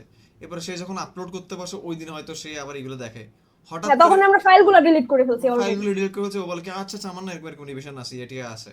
রাইট। তখন তো মানে আমি তো তোমার বলছিলাম যে ইয়ে করতে। আবার আমার হয় কি মাঝে মাঝে যারা পডকাস্ট থেকে রিলস কাটে ওদেরকে আমরা ক্লিপগুলো আগে কেটে ওই টাইম ফ্রেমগুলো দেই যে দেখো এই টাইমগুলোর উপর আমরা এডিট করবো কিনা। তখন বলে যে ওকে এডিট করো, বলে কি আমার না টপিকটা ভালো লাগে না, তো তোমারে দিছি কেন, তোমার অ্যাপ্রুভ করার জন্য দিছি কেন আমি এগুলা। আসলে মেইন জিনিসটা কি, you need clients that believe in you, মানে আপনার ক্লায়েন্ট আপনার উপর ফুল ট্রাস্ট করতেছে, মানে তুমি যা করো ওইটাই ঠিক, ঠিক আছে, মানে Right. আমার কিছু দেখার দরকার নেই, ওই টাইপের ক্লায়েন্ট দরকার আপনার। আচ্ছা, এইখানে আমি একটা শর্ট স্টোরি দিয়ে আসলে আজকে র‍্যাপ আপ করবো, যেহেতু ল্যাপটপে চার্জ নেই, যে কালকের ক্লায়েন্টটা কেমনে পাইলাম। হ্যাঁ, এটা আসলে আমাদের জন্য হেল্প করবে, প্লাস হচ্ছে যারা দেখতেছে ওদের জন্য হেল্প করবে, সেই জন্য বলতেছি। তো মজার ব্যাপার, আমি কালকে ব্লুটিক নিছি। ব্লুটিক নেওয়ার পরে আমি দেখলাম যে আমার যেহেতু নিশ হচ্ছে ভিডিওগ্রাফার, তো দেখলাম যে আমেরিকার একটা ভিডিওগ্রাফারকে, ওই যে আছে না অনেকে যে আহ, মানে তুমি কি করো টাকা কামানোর জন্য, ঠিক আছে, ও what do you do for living, what do you do for living, এটা মাথায় আসতেছে না। সো এটা ওই যে ওই জেমস না, হোয়াইট ছেলে ওইটা না, মানে অন্যজন। তো দেখি একজন বাই দ্য ভিডিওগ্রাফার ওয়ে বলতেছে, জেমসের ডিরেক্টরের সাথে কিন্তু আমার জেমসের ডিরেক্টর আমার client, like or That's company. amazing. আচ্ছা, so যেখানে ছিলাম, তো ও বলতেছে কি যে হ্যাঁ, I make $50,000 month by becoming a videographer. তো সেই আলাদা তো টাকা আছে, তাই না, রিচ আউট করি, সমস্যা কি। সো আমি কোনো সেলস পিচ না কিছু না, আমি জাস্ট লিখছি যে hey bro WhatsApp, that's it, যে ব্রো কি অবস্থা। ও ওইটাতে রিপ্লাই দিচ্ছে যে হে ফ্যাম কি অবস্থা। সেই আমি বললাম যে তোমার এই ভিডিওটা দেখছি, নাইস লাগতেছে। আর বলছে কোন ভিডিওটা দেখছো, মানে ও ভাবছে যে মানে উদয় সেলস পিচ করতেছে। আমি বলছি যে না, যে আসলে এই ভিডিওটা দেখছি এটা। তো আচ্ছা ঠিক আছে। বললাম যে হ্যাঁ, তোমাকে দেখে মনে হয় তুমি অনেক হার্ড ওয়ার্কিং, অ্যাপস মানে রিপড অ্যাপস একবারে, ঠিক আছে। এই সেই হ্যান। পরে বলছে তুমি কি করো, আমি বললাম যে দিস ইজ মাই অফার। বললো okay, that sounds amazing, but I have a very good team. আমি ঠিক আছে। সো আমার অনেক ক্লায়েন্টেরই টিম আছে, they does amazing job, but when it comes to B2B partnership, আমার সাথে কাজ করার পর 1 মাস পর ও পুরো টিম ফায়ার করে দেয়, because I actually deliver that type of very good quality work. বলছে ঠিক আছে, very nice, how much do you charge. এখানে একটা থিং যে আমি চার্জ ডাইরেক্টলি বলি না, ঠিক আছে, আমি একটা রেঞ্জ দিই just to qualify the lead. মানে একবারেই যদি না বলি, আমার মনে হয় যে আমি আমার টাইমটা লস করতেছি। যে এখানে হ্যাঁ মিটিং এসে বলবো যে $100 বাঁচেন, হ্যাঁ এটা হয়তো যারা বিগিনার ওদের জন্য ঠিক আছে, বাট আসলে এখন তো টাইমের ভ্যালু আসলে আছে আমাদের সবারই। তো আমি একটা রেঞ্জ দিই, পরে বলছি ওকে দ্যাটস ফেয়ার এনাফ, চলো একটা মিটিং বুক করি। মিটিং বুক করলাম, মিটিং এ আইসেই ডাইরেক্ট আমার টিম আছে, আমার বাজেট হচ্ছে $500, ঠিক আছে। Okay bro, calm down, let's talk and get to know each other, because I don't take actually every client. আমি আসলে অনেক সীমিত পরিমাণের ক্লায়েন্ট নেই, because I have a limited team and I have a limited time as well. So আমি আমার টাইমের মধ্যে যাদেরকে ভালো একটা কাজ সার্ভ করতে পারবো, প্লাস যাদের একটা লং টার্ম ভিশন আছে, আমি তাদের জন্যই কাজ করবো। ও বলছে ঠিক আছে, লেটস টক, মজা পাইছে। ওকে, আমি পুরো ব্লুপ্রিন্ট দিলাম যে দেখো তুমি তো ফিটনেস কোচদের সার্ভ করতেছো, আমার হচ্ছে এই যে ফুল প্ল্যান। তো আসলে এত মজা পাইছে, বলছে যে ঠিক আছে let's do it, $2,000 upfront done videos এর জন্য। ও আরো সবচেয়ে যেটা মজা পাইছে সেটা হচ্ছে আমি ওকে আমার সিস্টেমটা দেখাইছি। ও আর কি ভাবছিল যে ওই জাস্ট গুগল শিটে কাজ দিব, ও দেখবে, বা ড্রাইভে আপলোড দিব, দেখবে না। পুরো বলছি যে এই যে ব্রো দেখো, এই this is my Notion system. তুমি এইখানে যখন একটা কাজ অ্যাসাইন করবা, ডাইরেক্ট আমার এডিটরের কাছে চলে যাবে, সো তুমি রিয়েল টাইমে কাজ ট্র্যাক করতে পারবা যে কোনটা ইন প্রোগ্রেসে, কোনটা রিভিশনে আছে, নাকি কোনটা আমরা পোস্ট বা স্কেডিউল করে দিচ্ছি। ও দেখে খুবই খুশি, ঠিক আছে। খুবই খুশি থাকার পরে ও বলছে যে ঠিক আছে ব্রো। ইভেন ও এটাও বলছে যে দেখো আমি আমার ওর ইনস্টাগ্রামে বাইরে 30,000-40,000 ফলোয়ার। ও বলছে যে আমি আমার পার্সোনাল ইনস্টাগ্রামে অ্যাক্সেস আমি কারো দিই না, বাট তোমার সাথে কথা বলে এত ভালো লাগছে, তুমি রাখো, তুমি পোস্টও করবা, ইউটিউবের অ্যাক্সেসও দিছে, ইউটিউব দিছে, ইনস্টাগ্রাম দিছে। আর এইটা একটা টার্নিং পয়েন্ট। দেখেন এইসব ক্লায়েন্ট আমার ক্ষেত্রে যারা এই যে ইউটিউবে পোস্টিংও চায় বা ইনস্টাগ্রামে পোস্টিংও চায়, ওরা না মানে আপনি যদি একটু ভালো অফার দেন বা ভালো কাজ দেন, ওরা না যাইতে চায় না। কারণ ওরা চিন্তা করে আচ্ছা অন্য জায়গায় যাব, ওদেরকে আবার পাসওয়ার্ড দিব, ওরা কি ওর মতো ট্রাস্টওয়ার্দি দিয়ে হবে কিনা। সো এইটা রিটেইন করার একটা ট্রিক্স আমি বলতে পারবো যে আপনারা ভিডিও সার্ভিসের সাথে আপনার যদি পোস্টিং এর অফারটা ইনক্লুড করা যায়, it's a very good thing. তো খুব খুশি, পুরা প্ল্যান মনে করেন যে টাকা দেওয়ার পরে আরো আধা ঘন্টা মিটিং করছে যে কিভাবে কি প্ল্যান। ইভেন ও আমার মিটিং এর শেষে ডাইরেক্ট ডাকতেছিল যে you are a coach, it's not a videographer, it's not a growth operator. বলছে যে WhatsApp coach, I am very excited to move forward with you. যাই হোক, ভেরি নাইস এক্সপিরিয়েন্স। সো এইটাই কয়েকটা টার্নিং পয়েন্ট বা এখানে লেসন। সেটা তো ও যখন প্রথমেই বলছে যে আমার বাজেট $500, আমি যদি বলবো হ্যাঁ ঠিক আছে let's do it, $500 is a huge thing আমাদের জন্য। না আমি বলতে যে ঠিক আছে, সমস্যা নেই, বাজেট তো সবারই হয়, বাট লেটস টক, আমরা দেখি আমাদের প্ল্যানটা কি। আমি খুব লিমিটেড অ্যামাউন্ট অফ ক্লায়েন্টের সাথে কাজ করি, কারণ আমার একটা লং টার্ম ভিশন আছে। এন্ড তোমার যদি একটা ভালো রেজাল্ট আমি 6 মাস পর দিতে পারি, অফকোর্স তুমি আমাকে রেফার করবে, আর আমার বিজনেসটা চলে রেফারেলের উপরে। হ্যাঁ, you are telling the truth, এই সেখান পরে আর কি আমি ক্লায়েন্ট ক্লোজ করতে পারছি। সো এইটাই আমার মনে হলো যে এটা একটা লেসন হতে পারে সবার জন্য যারা স্টার্ট করতেছে। So that's the reason I am just sharing this. আচ্ছা, আরেকটা জিনিস, আমার একটা কোয়েশ্চেন ছিল যে তুমি যে ইনস্টাগ্রামের পাসওয়ার্ড নিলাম, তুমি তো পোস্ট করবা আই গেস, তো এটা যদি বাংলাদেশ থেকে পোস্ট করো তাহলে কি কোনো সমস্যা হবে? লাইক সার্ভারের কোনো সমস্যা যদি হয়ে থাকে? আমি শুনছি যে রিচ কমায় দেয়। এইটা আমি সেরকম শুনি নাই, আমি আগেও আমার একটা ক্লায়েন্টের জন্য কাজ করতাম, পোস্ট করতাম, সেখানে সেরকম কোনো সমস্যা হয় নাই। বাট অনেকদিন পর যেহেতু পোস্টিং এর একটা কাজ পাইছি, সো লেটস এক্সপ্লোর ইট, দেখি কি হয়। Don't do one thing, not VPN দিয়ে পোস্ট করো না, ওর না পার্সোনাল না আইডি ব্যান খেয়ে যাবে, কিন্তু পরে কিন্তু মানে মানে ক্লায়েন্ট তো যাবে বদনামও হবে আশেপাশে। ভিপিএন ইউজ করো বুঝতে না, পারছি। Just to get to global reach, এটা ইউজ করো না। আর যদি এটা আসলে প্রবলেম হয়ে থাকে তাহলে একটা কাজ করা যায়, যেমন শিডিউলে দিয়া তারপরে ক্লায়েন্টরে বলা যে অমন সময় যায় তুমি যে শিডিউলের থেকে বের করে তুমি পোস্ট করে দাও, জাস্ট ট্যাপ দ্য আচ্ছা পোস্ট, হুম, হুম, ইজি। যদি প্রবলেম হয়, আমি এই পোস্টিং এর সম্বন্ধে খুব বেশি একটা বুঝতে আইডিয়া নাই, বাট যদি প্রবলেম হয় তাহলে এই জিনিসটা করা যায়। তাহলে ও ওর জায়গা থেকে পোস্ট করলো, ওর তো কিছু করা লাগলো না, ও জাস্ট ঢুকছে, দুই একটা ট্যাপ করলো যে পোস্ট নাও, হুম। শেষ, হুম ওর হুম জায়গা থেকে আরেকটা পোস্ট জিনিস হয়ে গেলো। আমরা কিন্তু আই গেস এটা প্রবলেম হওয়ার কথা না। আমরা কোশ্চেন থেকে আচ্ছা, ইয়ার হয়ে গেছি। আচ্ছা, শিফা তো বললো যে কিভাবে আমি রেড ফ্ল্যাগ ইয়া করব। জুনায়েদের ক্ষেত্রে আসে যে মানে ইয়াটা মানে কেমনে রেড ফ্ল্যাগ ইয়া করব। This is the last question that we are taking, এটার পর আমরা র‍্যাপ আপ করে ফেলবো। হুম আচ্ছা, সো রেড ফ্ল্যাগের এটা আসলে দুই ভাবে অ্যান্সার দেওয়া যায়। সেম এগেন, যাদের জন্য বিগিনার আমি বলবো যে ভাই একটা পোর্টফোলিও বিল্ড করা right now it's a very important thing. So তোমার যদি কোনো কাজ হাতে না থাকে, সো রেড ফ্ল্যাগ কোনটা গ্রিন ফ্ল্যাগ কোনটা এটা দেখার দরকার নেই, just do your work and get some testimonials and case studies, ঠিক আছে?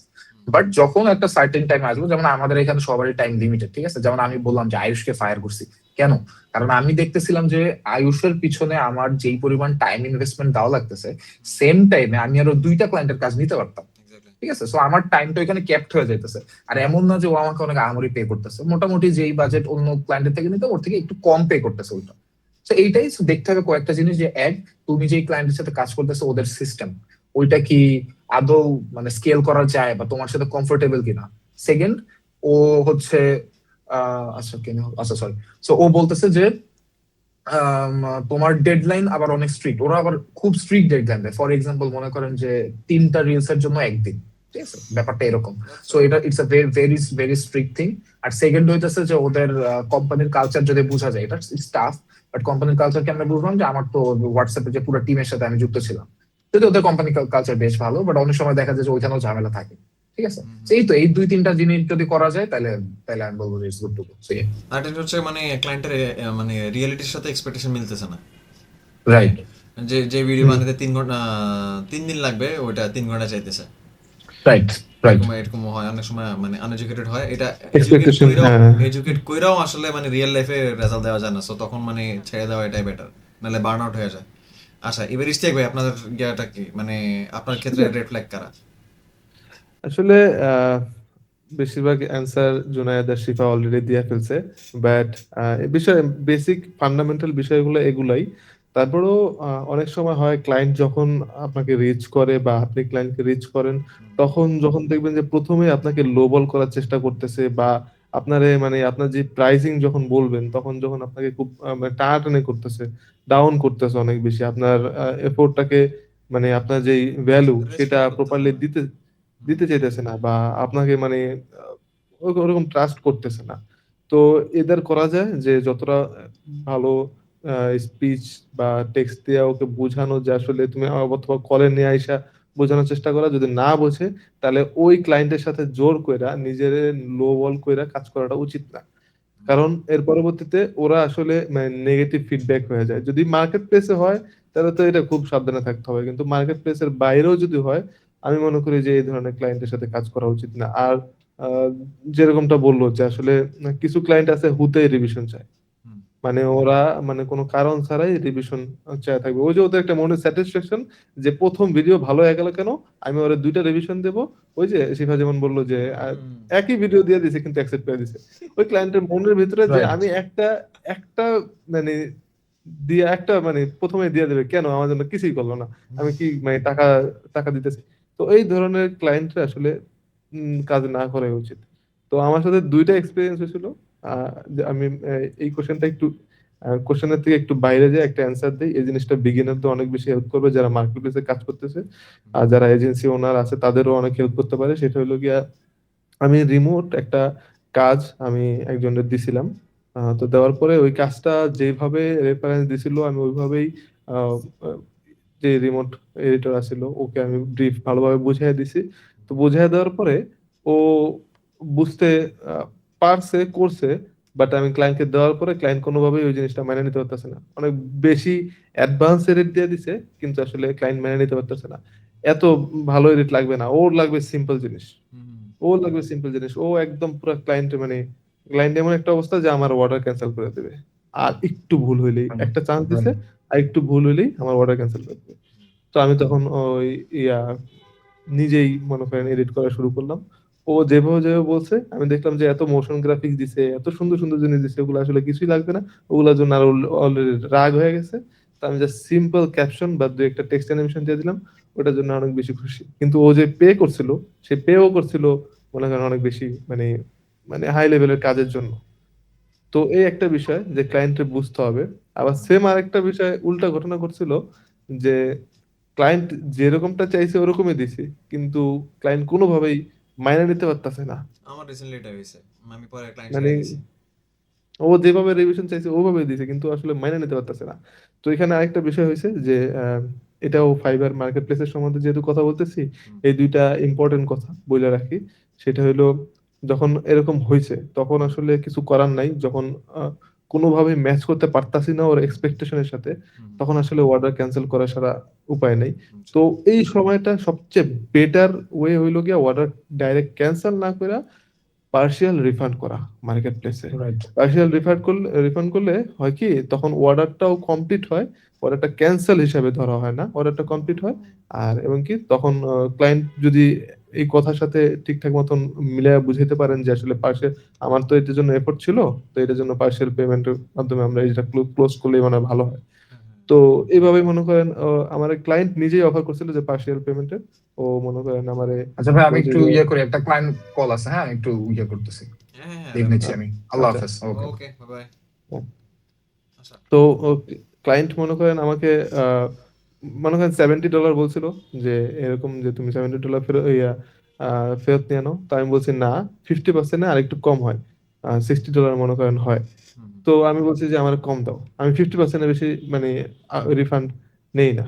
তো 50% কমায় দিয়েও আমরা নিয়ে নিছি, জাস্ট এই কারণে যাতে আমি কোনো ব্যাড রিভিউ আমাকে না দিতে পারে। না আসে আর তো কি। আমি ওর সাথে কমিটমেন্ট এরকম ছিল যে আমি, সমস্যা নাই, তুমি তোমার কথা মতোই চলবে, সবকিছু চলবে, কিন্তু আমার আমার যে একটা রুলস আছে যে যদি কোনো কারণে ঠিক না হয় কিছু, তাহলে আমি 50% নেই, এর বেশি আমার দরকার নেই। তো ওই জিনিসটা ও বুঝতে পারছে যে আসলে কাজ যাই হোক আমার একটা কমিটমেন্ট আছে।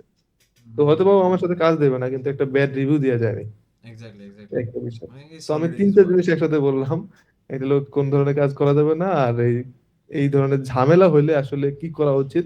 ওই সময় নিজের কখনো স্টেপ ইন করতে হয়, যখন নিজের জানা থাকে তখন নিজের ওই কাজের মধ্যে ঢুকতে হয়, যে আসলে এটা ঠিক করার জন্য। অনেক সময় অনেকে করে যে এডিটরকে দিয়ে করাইছি, এডিটরে তো আমি টাকা দেবই, তাহলে কেন আমি নিজে করব।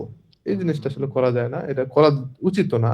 নিজের কখনো কখনো যদি নিজের ব্যবসা, তো ভাই নিজের বিজনেস, নিজের ক্লায়েন্ট সব নিজের, তো এটা ধরে রাখার জন্য মাঝে মধ্যে একটু কাজ করতে হয়। আরেকটা বিষয় হলো গিয়া ফাইবার মার্কেট প্লেসের ক্ষেত্রে যদি ক্যান্সেল করার পর্যায়ে চলে আসে, তখন আসলে যদি কাজ করা হয়ে থাকে তাহলে পার্শিয়াল রিফান্ড দেওয়া, তাহলে অর্ডারটা সাকসেসফুলি কমপ্লিট হয়। ক্যান্সেল হইলে অর্ডারটা ফাইবারে এটা একটু বেশি প্রবলেম, আর পার্শিয়াল রিফান্ড হইলে তখন ওই জিনিসটা ভালো। Alright, thank you so much everyone. Like আমার নিজেরও একটা মিটিং আছে, একটু পরে দুইটা মিটিং আছে, একটা কন্টেন্ট শুট করতে হবে, তাদের একটা সেলস মিটিং আছে। সো মোটামুটি আমার যেতে হবে, আপনাদেরও অনেক আছে। And thank you so much Ishtiaq ভাই for giving your time. It's been a pleasure to have you here. And thank you so much Shifa for making out the time to join the podcast as well. And জুনাই তো চলে গেছে এবং আমরা একটু যাইতে হবে। And যাওয়ার আগে আই উড জাস্ট সে যে মানে ইটস নাথিং রকেট সায়েন্স। হয়তো জিনিসগুলো শুনে হয়তো মনে হচ্ছে যে মানে অনেক কিছু, আল্লাহ একটা ক্লায়েন্ট ধরে রাখতে। কারণ আমরা আজকের হাফ না, অ্যাকচুয়ালি 60% অফ দ্য সেশন আমাদের কথা হয়েছে হাউ টু রিটেন ক্লায়েন্টস নিয়ে। হ্যাঁ, আর আরেকটা জিনিস কি, আমরা কিন্তু মানে খুবই লাইক সেলসি কথাবার্তা বলি নাই, যে বাংলাদেশে যারা পডকাস্ট করে এই টাইপের ফাইবার রিলেটেড বা এজেন্সি রিলেটেড, ওরা কিন্তু মানে এরকম ভাবে সুগার কোটেড কথাবার্তা বলে যাতে মানুষ দেখতে অনেক মজা পায়, বাট আমরা কিন্তু ওরকম কোনো মানে মিথ্যা আশ্বাস দিই না। আনফিল্টার্ড রাখছি, মানে এটা রাখছি জাস্ট একেবারে রিয়েল কথাবার্তা। রিয়েল লাইফ এক্সপিরিয়েন্স থেকে। মানে এসটিএফ ভাই তো অলরেডি অনেকদিন বছর থেকে কাজ করতেছে, ওইভাবে মানে আমরা এক্সপিরিয়েন্সগুলো শেয়ার করছি, আমরা মার্কেট প্লেসের বাইরে যেভাবে কাজ করতেছি আমরা শেয়ার করছি।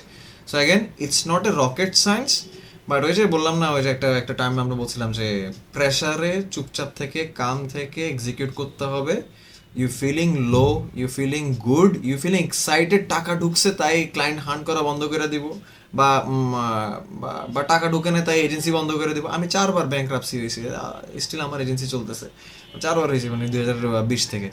সো এটার মধ্যে কিন্তু আমার এখন ভালোই স্কেল করতেছে আলহামদুলিল্লাহ। So give it a short, skills গুলা ইয়া করো, অ্যাকোয়ার করতে থাকো। অ্যান্ড অ্যাগেন যাওয়ার আগে জাস্ট বলবো এভরিথিং এর উপরে, অ্যাবভ এভরিথিং, একটা যদি মানে তুমি যদি একটা টিম চালাও, ইনিশিয়াল ফেজে তোমার হার্ড স্কিলটা দরকার এবং সফট স্কিলও দরকার, এবং এবং যখন একটু বড় হয়ে যাও সফট স্কিলগুলো আসলে একটু বেশি দরকার। হার্ড স্কিলটা জানলে খুবই ভালো, টিম অপারেট করতে সুবিধা হয়, আর সফট স্কিল জানলে তোমার ক্লায়েন্ট অপারেট করতে খুবই সুবিধা হয়। আর অ্যাগেন যাওয়ার আগে বলবো যে like if anyone like any agencies or anyone বা কোচেস বা হাই টিকেট সেলার যারা আসো, বাংলাদেশে আসো বা বাংলাদেশের বাইরে, if anyone is watching right now, if you guys need to grow or scale your business within 100 days, if you want to generate like a 15 to $20,000 a month, do let me know. আমার comment section, আমি ডিসক্রিপশনে আমার calendar link দিয়ে দিচ্ছি। তোমরা যদি মনে করো যে ইউ নিড দ্য কনসালটেশন, আমার ইনস্টাগ্রামটাও দিয়ে দিচ্ছি, আমার রিভিউগুলো দেখতে পারো যে ক্লায়েন্টরা কীভাবে কাজ করে ইয়া পাইছে। সো যদি মনে হয় যে ইউ আর গুড ফিট, আমি যদি, কারণ সবার সাথে আমি কাজ করতে পারবো না, আমার আইসিপির সাথে ম্যাচ করবে না, if I see that you guys are good fit, we can continue ইনশাআল্লাহ। And till then have a nice day, nice night everybody. আর নেক্সট কি টপিকে আমরা পডকাস্ট করতে পারি, বিকজ আমার থেকে মনে হচ্ছে যে প্রায় কাছাকাছি হয়ে যায় টপিকগুলা। আর কি টপিক আমরা মানে ইন ডিটেলে কথা বলতে পারি কমেন্ট সেকশনে বলো। And yeah that's all. একটা ছোট্ট জিনিস অ্যাড করবো ভাইয়া এখানে, সেটা হইলো আমি রিসেন্টলি একটা জিনিস মানে রিয়েলাইজ করছি, যে আপনি যদি কাউকে স্টাডি করতে চান, আপনি যদি কারো সম্বন্ধে জানতে চান, তাহলে তার সে যদি একটু ভালো পাবলিক ফিগার হয়, তার পডকাস্ট বেশি করে দেখুন। কারণ মানুষ যখন অনেক বেশি কথা বলে, তখন মানুষ নিজের সিক্রেট কথাটা বলে ফেলে। আপনি যখন তার অনেকগুলো পডকাস্ট দেখবেন, তখন আপনি অনেক বেশি কিছু শিখতে পারবেন, যেগুলো জিনিস হয়তোবা আপনি কখনো কোনো কোর্সের থেকে শিখতে পারতেন না, কিন্তু কথা বলতে বলতে অনেক সময় নিজের মানে সিক্রেট কথাগুলা বইলা ফেলে, যে আসলে সে কিভাবে কি কাজ করে। এই সবগুলা জিনিস যখন আপনি অ্যানালাইজ করতে পারবেন, সবগুলা যখন ডট গুলা যখন মিলাইতে পারবেন, তখন লাইক তার থেকেও বেশি আপনি নলেজ গ্যাদার করতে পারবেন। আর নলেজ গ্যাদার করলে হবে না, সেগুলো এক্সিকিউশন করতে হবে। Because idea is cheap, execution is expensive, to be honest. So yeah. Yeah. Okay, have a nice day, have a nice night. Allah Hafiz, tata. Okay, Allah Hafiz, Allah bye. Hafiz, Allah Hafiz, bye bye.